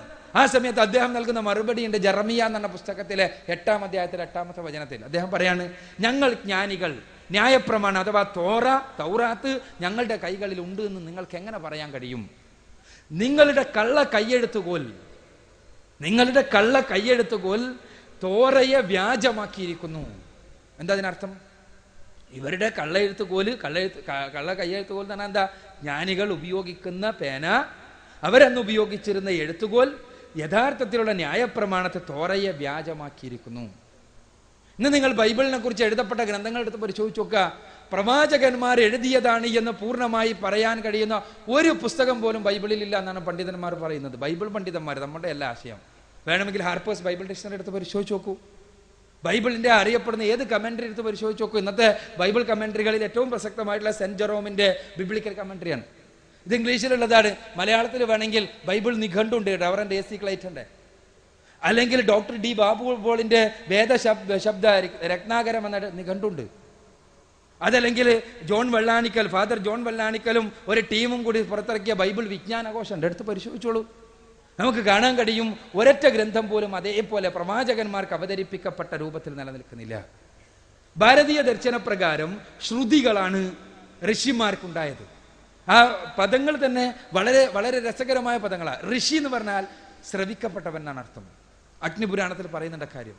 ഋഷി എന്ന് പറഞ്ഞാൽ കേട്ടവൻ, ശ്രുതി എന്ന് പറഞ്ഞാൽ എന്താണോ കേട്ടത് അത്. ഇവിടെ ഭാരതീയ പാരമ്പര്യപ്രകാരം ഇതിനെ വിശദീകരിക്കുന്നത് പരമപുരുഷനിൽ നിന്ന്, യജ്ഞഭഗവാനിൽ നിന്ന് കേട്ടവർ ആണ് ഋഷിമാർ. എന്താണോ കേട്ടത് അതാണ് ശ്രുതി. വേദ സംഹിതകളാണ് ശ്രുതി എന്നാണ് പൊതുവെയുള്ള വിശ്വാസം. എന്നാൽ ഉപനിഷത്തുക്കൾക്കും ശ്രുതി പ്രാമാണ്യമുണ്ട് എന്ന് പണ്ഡിതന്മാർ പറയാറുണ്ട്. പക്ഷേ എന്തായിരുന്നാലും ഈ ശ്രുതികളായി അറിയപ്പെടുന്ന വേദസംഹിതകൾ അത് ഇതേപോലെയായിരുന്നു ആദ്യ കാലഘട്ടത്തിൽ. ഇതൊരുപാട് ചർച്ച ചെയ്യപ്പെട്ട വിഷയമാണ്. ഇതേപോലെയായിരുന്നില്ല എന്ന് എല്ലാ പണ്ഡിതന്മാരും പറയുന്നുണ്ട്. ഇത് ആദ്യം ഈ സംസ്കൃത ഭാഷയിൽ തന്നെയായിരുന്നില്ല എന്നും ബ്രാഹ്മി ലിപിയിലായിരുന്നു എന്നും ആ ബ്രാഹ്മി ലിപിയിൽ പിന്നെ കർണങ്ങളിൽ നിന്ന് കർണങ്ങളിലേക്ക് പകർത്തപ്പെട്ടുകൊണ്ടാണ് ബ്രാഹ്മണ പുരോഹിതന്മാർ ഇതിങ്ങനെ പകർത്തിക്കൊണ്ടിരുന്നതെന്നും ആ പല സമയങ്ങളിലും ഇത് നഷ്ടപ്പെട്ടിരുന്നു എന്നും പിന്നീട് പലരും വിശേഷിച്ച് വേദങ്ങളെ നാലായി പകുത്തു എന്ന് പറയപ്പെടുന്ന കൃഷ്ണദ്വൈപായന മഹർഷി വേദവ്യാസൻ അദ്ദേഹം വേദങ്ങളിലെ വചനങ്ങൾ കണ്ടെടുക്കുകയും അദ്ദേഹത്തിന് ലഭിച്ച വചനങ്ങൾ വേർപെടുത്തി നാലാക്കി പരിഷ്കരിക്കുകയാണ് ഉണ്ടായത് എന്നുമെല്ലാമാണ് പണ്ഡിതന്മാരുടെ വീക്ഷണം. ഇത് നമുക്ക് പലതവണ വേദം നശിക്കുകയും നഷ്ടപ്പെടുകയും വീണ്ടെടുക്കുകയും ചെയ്തിരുന്നു എന്നതിന് പുരാണങ്ങളിൽ തന്നെ തെളിവുകളുണ്ട്. പുരാണങ്ങൾ പരിശോധിച്ചാൽ തന്നെ കാണാൻ കഴിയും. ഇപ്പോൾ നമുക്ക് നമ്മുടെ ഇതിഹാസങ്ങളുണ്ടല്ലോ. ഇപ്പൊ രാമായണത്തിലെ കിഷ്കിന്ധ കാണ്ഡത്തിൽ ഹനുമാൻ പറയുന്നൊരു ഭാഗമുണ്ട്. ഹനുമാൻ ശ്രീരാമനോട് പറയാണ്, താമഹം ആനയിഷ്യാമി നഷ്ടാം വേദശ്രുതിമിവ. വേദശ്രുതികൾ നഷ്ടപ്പെട്ടപ്പോൾ എങ്ങനെയാണോ വീണ്ടെടുത്തു കൊണ്ടുവന്നത് അതേപോലെ സീതയെ ഞാൻ വീണ്ടെടുത്തു കൊണ്ടുവരാം. ഇതിൽ നിന്ന് പണ്ഡിതന്മാർ പറയുന്നത് വേദശ്രുതികൾ നഷ്ടപ്പെടുകയും വീണ്ടെടുത്ത് കൊണ്ടുവരപ്പെടുകയും ചെയ്തൊരു സമയമുണ്ട്. പൂർണ്ണമായി വേദശ്രുതി നഷ്ടപ്പെട്ടു പോയ ഒരു കാലമുണ്ട് എന്നർത്ഥം. അപ്പൊ പിന്നീട് വീണ്ടെടുത്ത് കൊണ്ടുവരുമ്പോൾ സ്വാഭാവികമായ സ്ഖലിതങ്ങൾ, പല തരങ്ങളിലുമുള്ള കൈകടത്തലുകൾ നടന്നിട്ടുണ്ടാകാം. ഇത് പണ്ഡിതന്മാർ തന്നെ പറയുന്നതാണ്. ഇപ്പോൾ ഇതിന് ഈ വേദസംഹിതകളല്ലാത്തൊരു മഹാവേദ സംഹിത ഉണ്ടായിരുന്നു. ആ മഹാവേദ സംഹിതകളിൽ നിരവധി വചനങ്ങൾ ഉണ്ടായിരുന്നു. എന്നാൽ ആ വചനങ്ങളെല്ലാം ഇന്നത്തെ വേദസംഹിതയിൽ ഇല്ല എന്നും എല്ലാം സൂചിപ്പിക്കുന്നു. മാത്രമല്ല ഇന്നും വേദത്തിലുള്ള പല വചനങ്ങളും പിൽക്കാലഘട്ടത്തിൽ കടത്തിക്കൂട്ടപ്പെട്ടതാണ് എന്ന് പണ്ഡിതോചിതമായി സംസാരിക്കുന്ന പണ്ഡിതന്മാരുണ്ട്. അടുത്ത് മരണപ്പെട്ട വിദ്യാവാചാസ്പതി പനോളി അദ്ദേഹത്തിൻ്റെ ഈ വിഷയകമായ വേദങ്ങളുമായി ബന്ധപ്പെട്ട രചനകൾ എടുത്ത് പരിശോധിച്ച് നോക്കുക. അദ്ദേഹം പ്രക്ഷിപ്തമായ അഥവാ പിൽക്കാലഘട്ടത്തിൽ ചേർക്കപ്പെട്ട വചനങ്ങളെക്കുറിച്ച് ഒരുപാട് പ്രബന്ധങ്ങൾ അദ്ദേഹം അവതരിപ്പിച്ചിട്ടുണ്ട്. അദ്ദേഹത്തിൻ്റെ വീക്ഷണത്തിലുള്ളതാണ്. ഞാൻ പറഞ്ഞു വരുന്നത് എന്താണെന്ന് വെച്ചാൽ പല കാലഘട്ടങ്ങളിൽ മനുഷ്യരുടെ കൈകടത്തലുകൾക്ക് ഈ ഗ്രന്ഥങ്ങളെല്ലാം വിധേയമായി. എന്നാൽ അന്തിമ പ്രവാചകനിലൂടെ ദൈവം തമ്പുരാൻ വേദഗ്രന്ഥം അവതരിപ്പിച്ചു, പരിശുദ്ധ ഖുർആൻ. ആ പരിശുദ്ധ ഖുർആൻ അവസാനത്തെ പ്രവാചകനിലൂടെ അവതരിപ്പിക്കപ്പെട്ട വേദഗ്രന്ഥമാണ്. അതോടൊപ്പം തന്നെ അവസാനത്തെ പ്രവാചകന് നൽകപ്പെട്ട അമാനുഷിക ദൃഷ്ടാന്തവുമാണ്. അമാനുഷിക ദൃഷ്ടാന്തം പ്രവാചകന്റെ പ്രവാചകത്വം അവസാന നാൾ വരെയുള്ള മനുഷ്യർക്ക് മുഴുവനും പരീക്ഷിച്ചാൽ മനസ്സിലാകുന്ന ഒരു തെളിവ് ഇതാണ് പരിശുദ്ധ ഖുർആൻ. അതോടൊപ്പം തന്നെ മനുഷ്യർക്ക് മാർഗദർശകമായ വേദഗ്രന്ഥം. ഇത് രണ്ടും കൂടിയാണ് പരിശുദ്ധ ഖുർആൻ. മറ്റൊരു ഗ്രന്ഥത്തിനും ആ സവിശേഷതയില്ല. അവസാനത്തെ പ്രവാചകനിലൂടെയുള്ള ഗ്രന്ഥമായതുകൊണ്ട് തന്നെ അതുകൂടി മനുഷ്യരുടെ കരവിരുതുകൾക്ക് വിധേയമാക്കപ്പെട്ടാൽ സ്വാഭാവികമായിട്ടും എന്താ ഉണ്ടാവുക? ധർമ്മം എന്താണ് അധർമ്മം എന്താണെന്ന് കൃത്യമായി മനുഷ്യർക്ക് മനസ്സിലാക്കാൻ പറ്റാത്ത അവസ്ഥ ഉണ്ടാകും. മുൻപുള്ള വേദഗ്രന്ഥങ്ങളിൽ കൈകടത്തലുകൾക്ക് വിധേയമാക്കപ്പെട്ടപ്പോൾ ഉണ്ടായത് മുഴുവനും അതാണ്. എന്താണ് ധർമ്മം എന്താണ് അധർമ്മം എന്നുള്ള വിഷയത്തിൽ വേദത്തിന്റെ അടിസ്ഥാനത്തിൽ പറയാൻ സാധ്യമല്ലാത്ത അവസ്ഥ. നിങ്ങൾ എല്ലായിടത്തും നോക്കുക, ഏത് വിഷയത്തിലെടുത്ത് നോക്കുക, ഏറ്റവും ചുരുങ്ങിയത് ഇപ്പം എല്ലാവരും അംഗീകരിക്കുന്ന ഒരു അധർമ്മമാണല്ലോ മദ്യപാനം. എല്ലാവരും അംഗീകരിക്കുന്നതാണ്. അപ്പോൾ മദ്യത്തിനെതിരെ ഒരു കമ്മിറ്റി ഉണ്ടാക്കിയാൽ എല്ലാ പാർട്ടിക്കാരും ഉണ്ടാകും, എല്ലാ മതത്തിൻ്റെ ആളുകളും ഉണ്ടാകും. എന്താ? സമൂഹത്തെ ചൂഴ്ന്നു നിൽക്കുന്ന തിന്മകളിൽ പ്രധാനപ്പെട്ടതാണ്. റസൂലുള്ളാഹി പറഞ്ഞതുപോലെ തിന്മകളുടെ മാതാവാണ് മദ്യം. ആ മദ്യത്തിനെതിരെ എല്ലാവരും ശബ്ദിക്കുന്നു. വേദഗ്രന്ഥങ്ങളുടെ അടിസ്ഥാനത്തിൽ മദ്യത്തിനെതിരെ വേദഗ്രന്ഥങ്ങൾക്ക് എന്ത് പറയാണ്ട്? പരിശോധിക്കേണ്ടതല്ലേ? വേദഗ്രന്ഥങ്ങളുടെ അടിസ്ഥാനത്തിൽ ധർമ്മവും അധർമ്മവും കൃത്യമായി വ്യവച്ഛേദിക്കാൻ വേണ്ടി കടന്നു വന്ന മഹാപുരുഷന്മാർ ഈ മനുഷ്യനെ ഇന്നും ഇന്നലെ ഉണ്ടായതല്ലോ ഈ ലഹരി എന്നുള്ളത്. മനുഷ്യ നാഗരികതയുടെ തുടക്കം മുതൽക്ക് തന്നെ ലഹരി ഉണ്ടായിരുന്നു എന്നാണ്. മനുഷ്യ നാഗരികതയുടെ തുടക്കം മുതൽക്ക് തന്നെ അവൻ ലഹരി ഉൽപ്പാദിപ്പിക്കുകയും ഉണ്ടാക്കുകയും വിതരണം ചെയ്യുകയും സ്വയം കുടിക്കുകയും മറ്റുള്ളവർക്ക് കൊടുക്കുകയെല്ലാം ചെയ്തിരുന്നു എന്നാണ് ചരിത്ര ഗ്രന്ഥങ്ങളും ഉത്ഖനന ഗവേഷണങ്ങളും എല്ലാം കാണിക്കുന്നത്. അപ്പൊ ഞാൻ സൂചിപ്പിക്കുന്നത് ഈ ലഹരിയെക്കുറിച്ച് കൃത്യമായി പറയുന്ന വചനങ്ങൾ, ആ ലഹരിയെക്കുറിച്ചുള്ള കൃത്യമായ പരാമർശങ്ങൾ എവിടെ? വേദഗ്രന്ഥം എടുത്ത് ഒരു പരിശോധിച്ചാൽ നമുക്ക് കാണാൻ കഴിയും 2 രൂപത്തിലുള്ള പരാമർശങ്ങൾ. ലഹരിയിലേക്ക് സമീപിക്കാൻ തന്നെ പാടില്ല എന്നൊരു സ്ഥലത്ത്. ഇപ്പൊ ബൈബിൾ എടുത്താൽ കൊരിന്ത്യർക്ക് എഴുതിയ 1-ാം ലേഖനത്തിൽ 6-ാം അധ്യായത്തിലെ 10-ാമത്തെ വചനത്തിൽ കാണാൻ കഴിയും മദ്യപാനി സ്വർഗരാജ്യം അവകാശമാക്കുകയില്ല. ഇതേ ബൈബിളിൽ തന്നെ യോഹന്നാന്റെ സുവിശേഷം 2-ാം അധ്യായത്തിൽ 1 മുതൽ 11 വരെയുള്ള വചനങ്ങളിൽ യേശുക്രിസ്തു മദ്യമുണ്ടാക്കുകയും ജനങ്ങൾക്ക് കൊടുക്കുകയും ജനങ്ങളെ മത്തുപിടിപ്പിച്ചതുമല്ലാമായുള്ള പരാമർശങ്ങളും കാണാൻ കഴിയും. ഇവിടെ മദ്യത്തിനെതിരെ സംസാരിക്കുന്നവനും അനുകൂലമായി സംസാരിക്കുന്നവനും എന്തിനധികം മദ്യവിൽപ്പനക്കാരനും അബ്കാരി കോൺട്രാക്ടർക്കും എല്ലാം തെളിവ് ബൈബിൾ തന്നെ. എന്തുകൊണ്ട് ഇത് സംഭവിക്കുന്നു? ഇപ്പോൾ നിങ്ങൾ നോക്കുക, ചന്ദഗ്യോപനിഷത്തിൽ 5-ാം മണ്ഡലത്തിലെ 10-ാം അധ്യായത്തിലെ 7-ാമത്തെ വചനത്തെ നമുക്ക് കാണാൻ 9-ാമത്തെ വചനത്തെ നമുക്ക് കാണാൻ കഴിയും. മദ്യപാനി പതിതനാണ്, കൊള്ളരുതാത്തവനാണ്, വിശ്വസിക്കാൻ കൊള്ളാത്തവരാണ്, ഒരർത്ഥത്തിലും അവനെ ഒരു കാര്യത്തിലും പറ്റുകയില്ല. മദ്യപാനത്തെക്കുറിച്ച് അതേ ചന്ദഗ്യോപനിഷത്ത് ഉൾക്കൊള്ളുന്ന ഋഗ്വേദ സംഹിതയിലെ പ്രധാനപ്പെട്ട ദേവന്മാരുടെ ദേവനായി പറയുന്ന ദേവേന്ദ്രൻ, അദ്ദേഹം സോമം എന്ന മദ്യം കഴിക്കുന്നതായും ലഹരി ബാധിക്കുന്നതായും എല്ലാമുള്ള പരാമർശങ്ങളും കാണാൻ കഴിയും. ഇത് ഞാൻ പറയുന്നത് എന്തുകൊണ്ടുണ്ടാകുന്നു? ഇത് പിൽക്കാലഘട്ടത്തിൽ മനുഷ്യരുടെ കൈകടത്തലുകൾ, മനുഷ്യർ തങ്ങളുടെ താല്പര്യത്തിനനുസരിച്ച് തങ്ങളുടേതായ കഥകൾ ഉണ്ടാക്കി മഹാന്മാരിൽ ആരോപിച്ചു. ആ ആരോപണങ്ങൾ വേദഗ്രന്ഥങ്ങളിലേക്ക്, വിശേഷിച്ചും കർണങ്ങളിലേക്ക് പകർന്ന് ഒരു സമുദായം മാത്രം, ഒരു വിഭാഗം മാത്രം, ഒരു ജാതിക്കാർ മാത്രം സംരക്ഷിച്ചു പോത ഒരു ഗ്രന്ഥത്തിൽ സ്വാഭാവികമായും ഇത്തരം ആശയങ്ങൾ കയറിക്കൂടി. അതുകൊണ്ട് തന്നെ പിൽക്കാലഘട്ടത്തിൽ ധർമ്മം എന്താണ് അധർമ്മം എന്താണെന്ന് മനസ്സിലാക്കാൻ പറ്റാത്ത അവസ്ഥ ഉണ്ടായി. വേദത്തിന്റെ അടിസ്ഥാനത്തിൽ എങ്ങനെ ദൈവം തമ്പുരാൻ ആരാധിക്കണം എന്നുള്ള വിഷയത്തിൽ പ്രശ്നമുണ്ടായി. ഇവിടെ തന്നെ നേരത്തെ ചോദ്യങ്ങളിൽ സൂചിപ്പിച്ചല്ലോ, ആരെയും ആരാധിച്ചൂടെ, ആരെയും ആരാധിക്കാം എന്നതിന് തെളിവെന്താ? വേദങ്ങൾ തന്നെ. അതല്ല സൃഷ്ടാവായ തമ്പുരാനെ മാത്രം ആരാധിക്കാം എന്നുള്ളതിന് തെളിവെന്താ? അതും വേദങ്ങൾ തന്നെ. ഇങ്ങനത്തെ ഒരു അവസ്ഥാവിശേഷം ഉണ്ടായി. എങ്ങനെ ദൈവത്തെ ആരാധിക്കണമെന്ന ചോദ്യത്തിന് ഓരോരുത്തരും സ്വന്തം ഇഷ്ടപ്രകാരമാകട്ടെ എന്ന് പറഞ്ഞു വിടാൻ പറ്റുമോ? സാധ്യമല്ല. കാരണം സ്വന്തം ഇഷ്ടപ്രകാരം ഓരോരുത്തരും ആരാധിക്കാൻ തുടങ്ങിയാൽ എന്തായിരിക്കും അവസ്ഥ? കൂടുതലൊന്നും പോണ്ടല്ലോ, നമ്മുടെ ചുറ്റുപാടിലേക്ക് തന്നെ പോകാമല്ലോ. നമ്മുടെ ഇന്ത്യ രാജ്യത്തിലേക്ക് തന്നെ ഒരുപാട് മതവിഭാഗങ്ങളുണ്ടല്ലോ. ഇവിടെ അഘോരന്മാർ എന്നിട്ടൊരു മത സമുദായമുണ്ട്. അഘോരന്മാർ പലപ്പോഴും നമ്മുടെ അന്വേഷണ പരിധിക്കുള്ളിൽ എൻ്റെ അപ്പുറത്താണ് അവർ ജീവിക്കുന്നതിന്. കാരണം അവരുടെ ആരാധനാ സമ്പ്രദായങ്ങൾ ആ രൂപത്തിലാണ്. ഹിമാലയ സാനുക്കളിൽ അവർ സ്വകാര്യമായി ജീവിച്ചു കൊണ്ടിരിക്കുന്നു. അവരുടെ ആരാധനാ സമ്പ്രദായം എന്താ? അവർ ഗംഗയിലൂടെ ഒഴുകി വരുന്ന ശവം, അതല്ലെങ്കിൽ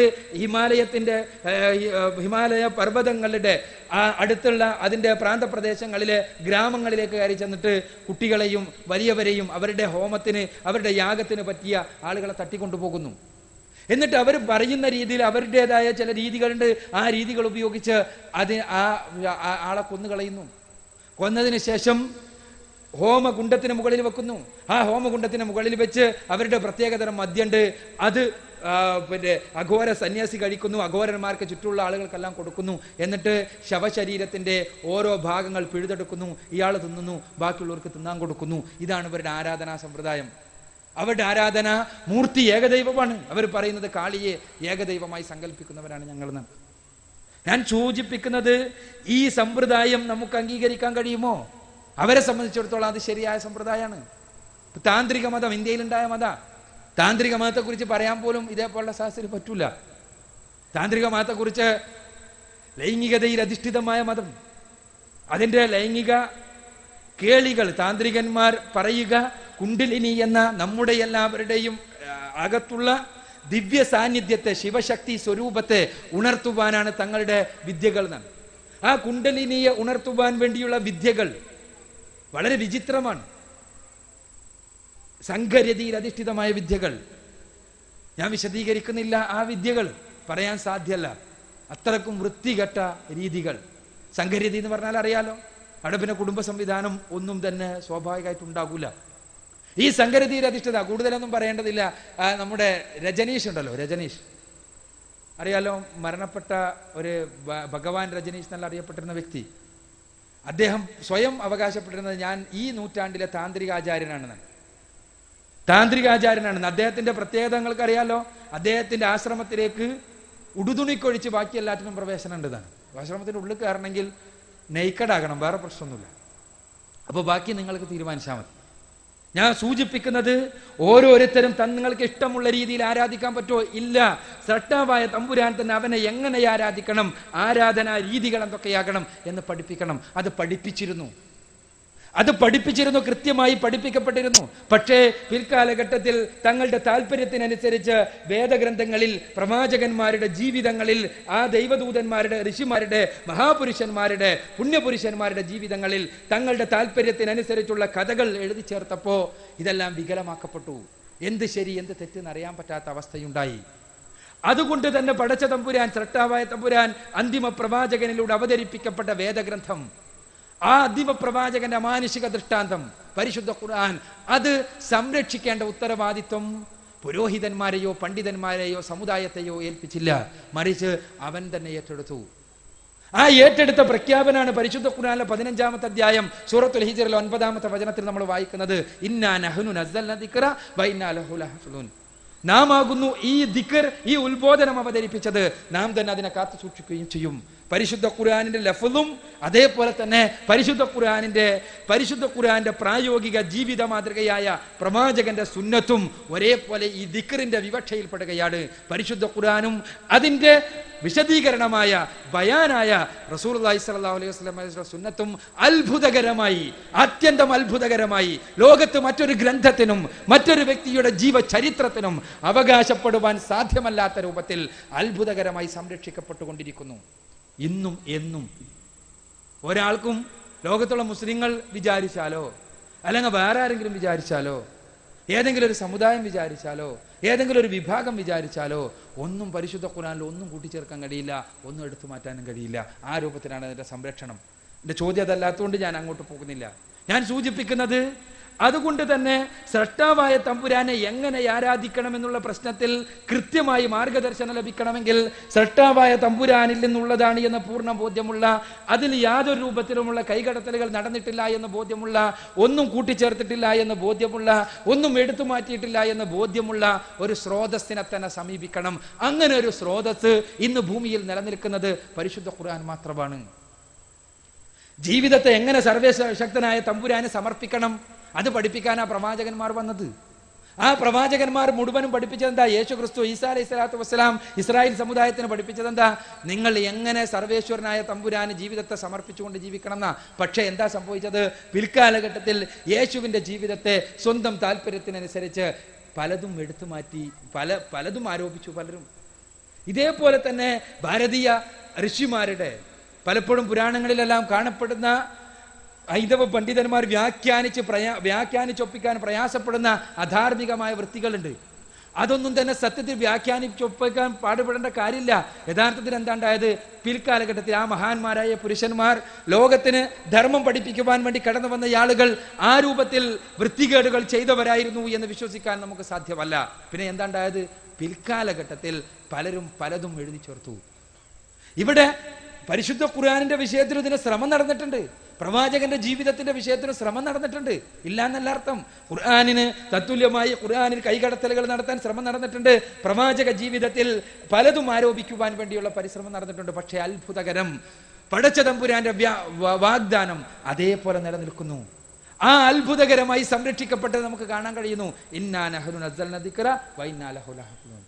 നാം ഇത് അവതരിപ്പിച്ചത് നാമെങ്കിൽ നാം ഇതിനെ സംരക്ഷിക്കുമെന്ന സർവേശ്വരനായ തമ്പുരാന്റെ വാഗ്ദാനം, ആ വാഗ്ദാനം അതേപോലെ മാറ്റമില്ലാതെ നിലനിൽക്കുന്നു.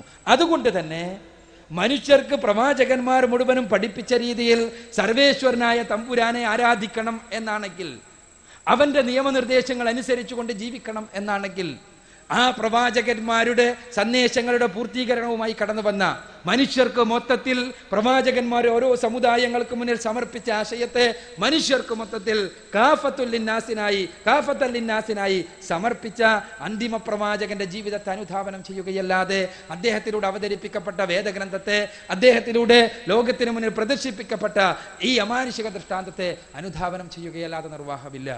പരിശുദ്ധ ഖുർആനും തിരുസുന്നത്തുമാണ് ഈ വിഷയത്തിൽ ഉള്ള തെറ്റുപറ്റാത്ത പ്രമാണങ്ങൾ.